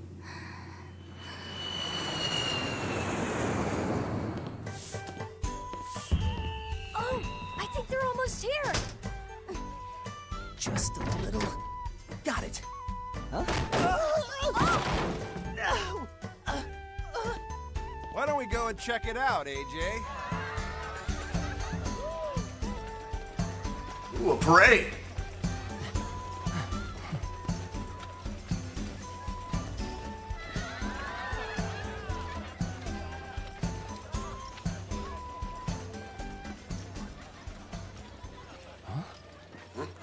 Whoa.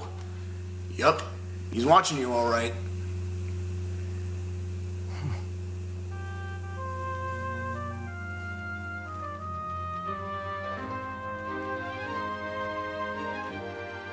There it is. Justice Law Offices. There's gotta be a mainline game somewhere down the road in the future. Man, we can only hope. Me too, man.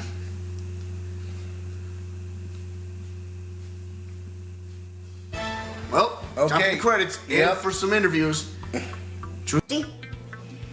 Go on, Mr. Hat, introduce yourself. I'm the amazing Mr. Hat. Nice to meet you. I wanted to take this opportunity to announce my solo debut. It seems Mr. Hat doesn't want Apollo to leave him in the dust. We're fierce rivals, you know. I can't let him hog the spotlight. It's just not the same without Polly, is it? Yeah, I kind of miss him too. I know. We should go visit him in Karine. You know what? Yeah. I don't even know. After seeing Mr. Justice in action, I got to thinking, what can I do for Karine? Then it came to me, tourism, that's what. I'll develop Karine's tourism industry and bring in more visitors. I'll roll out a night tour centered on the Founders Sword. Ooh, and make a museum dedicated to defying dragons. Boy, the ideas just keep on coming. Yeah. Gotta love his entrepreneurial spirit.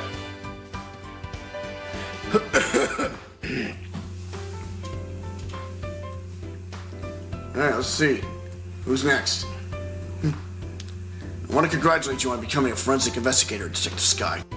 Thank you. But Prosecutor Sahdmadhi says he has need of me, so starting tomorrow, I'll be working in Karine for a while. Look at it this way. It's sure to be an educational experience. True, plus I can't let that kid show me up either. I'll see what I can do for Karine's revolution. Well, challenges have a way of helping people grow. I look forward to our next investigation upon your return. Good stuff. Yeah, buddy. Next. Damn that forehead face! Ever since you revealed the secret behind our teleportation trick, Shaw's requests have totally dried up. Well, behind the street if we don't find some work soon. Maybe we should take Josie up on her offer.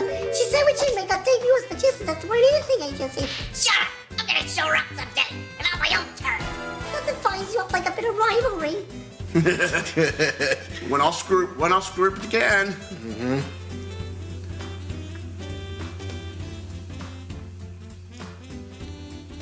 Alright. I think it's Simon and, come on. No. Karine is just like this child right now, full of life and limitless possibilities. I have faith that Dhurke, my darling, told us to watch over them both. Have no fear. We'll see Dhurke's legacy through to the end. And just for Junior here, here's the secret of being a man among men. Behold the dance pose. Ooh, it sounds like Lit Faithy is saying no thanks. Come on, little guy, don't be shy. Dumbass. Yeah, look at all the credits. These guys deserve credit, man. Mm-hmm. Absolutely. Absolutely. It's tremendous. I've been pulling double duty ever since Apollo left, but that's okay.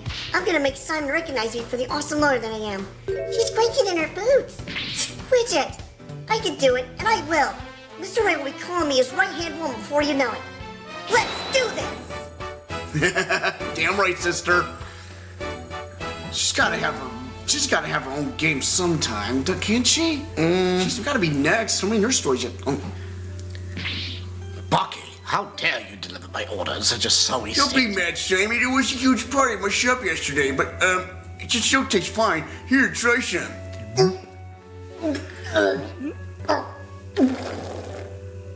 You great big pillock. I just lost my appetite because of you. It's hard to find good help these days. Wouldn't you say, old chum? Well, I kind of like my performance better, but I know. You did good. Yeah.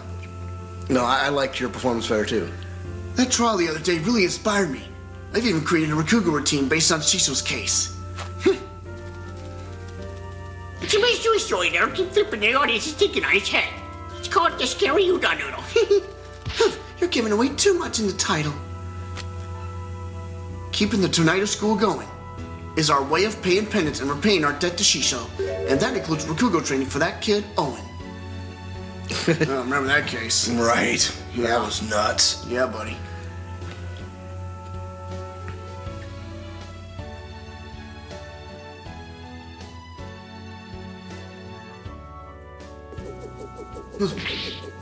Haha! My newfound mobility, even ancient ruins and their fancy smancy Tomb Raider traps are no match for me.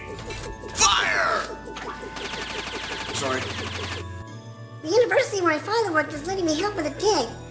One day, I'll discover an unknown ancient civilization dedicated to him. I'll be going on a dig and crying soon. That private judge said better not be slacking off. Sorry I couldn't get to that on time the That's first okay. time. But yeah. All good.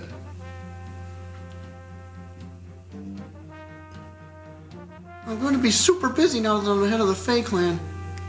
Don't worry, Mystic Maya. I'll do whatever I can to help. Thanks, Pearly. Our first order of business will be to revolutionize Karine Village. Oh, I have an idea. How about opening a store where you can buy new outfits like the city girls wear? Well, look who's all grown up now. But I think there are a few more pressing matters to take care of first. Yeah, you're right. I guess it'll be a while before I get my revolutionary makeover.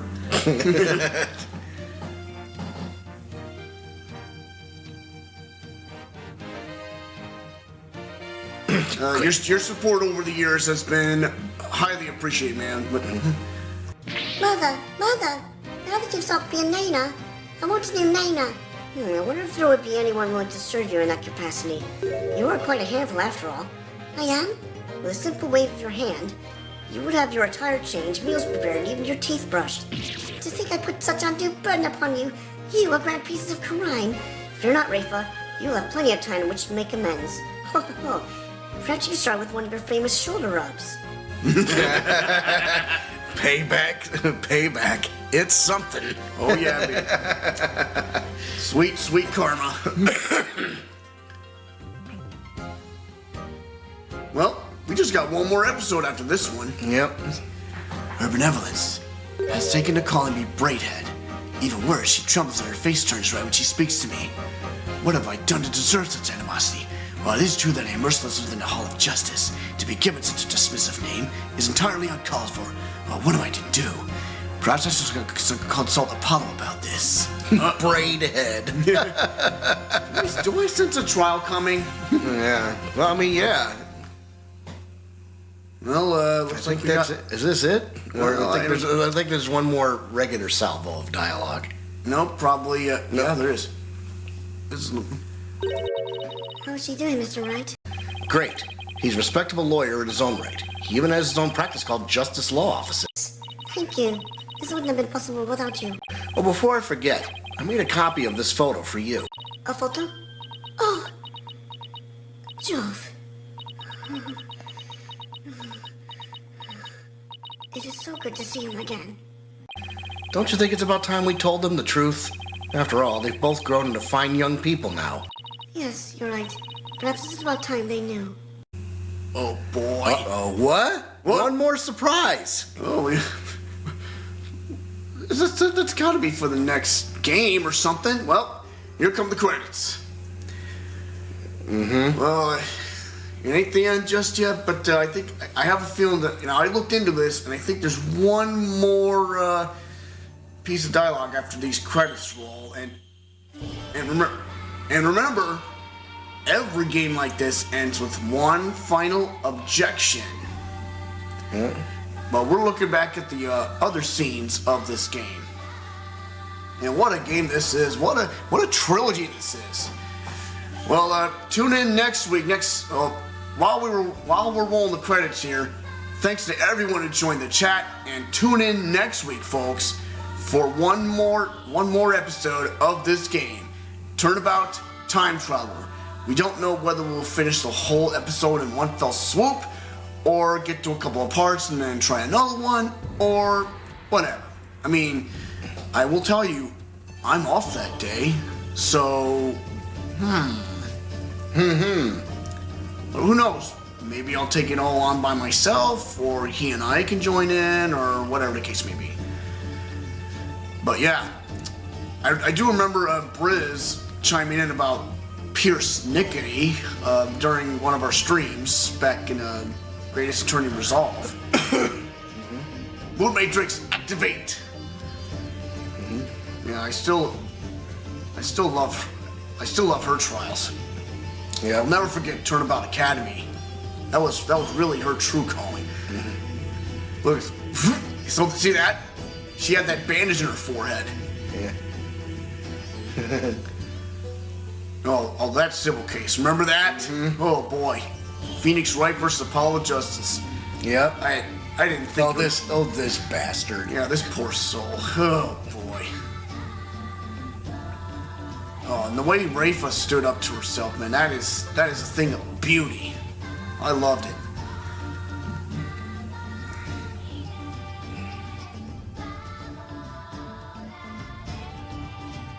That was a crazy scene. Yeah, it was. The dragon never yields. Yeah, that's a face turn right there. Mm-hmm. Oh, that moment right there. Yeah. Garon! Your reign of terror ends here! That was huge for Apollo. Mm-hmm. And here we are again at Justice Law Offices. So, thank you, Capcom, once again for making a wonderful game and a wonderful trilogy and a wonderful series. And we hope for more. So, what happens now? Oh, hey, there's a letter. You're Mr. Wright. I can't believe it's already been a few months and I decided blah blah. I think it's going to reveal everything here. So, dear Mr. Wright, I can't believe it's already been a few months since I decided to stay. I'm sorry I haven't been good about keeping in touch, but things have been really hectic. Rebuilding a legal system I'm not yet familiar with has been a real challenge. But I will say, it's given me plenty of work to keep me busy. Oh yeah. So, looks like we're, oh, look at this. We're in that trial now. Have you not given the autopsy report even a cursory glance, Mr. Justice?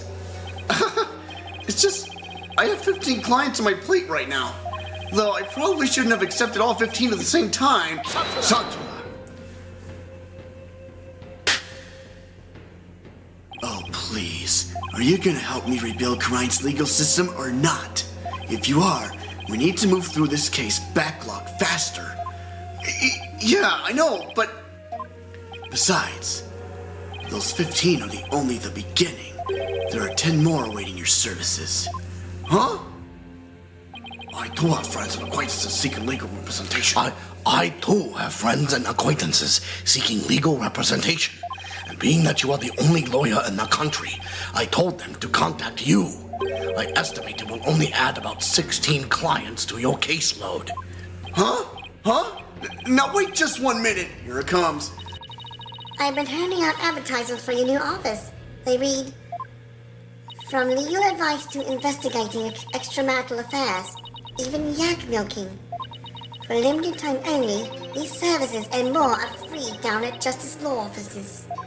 I have already received requests from 380 new clients. Oh, Jesus. I'm gonna have to say something, aren't I? Here we go.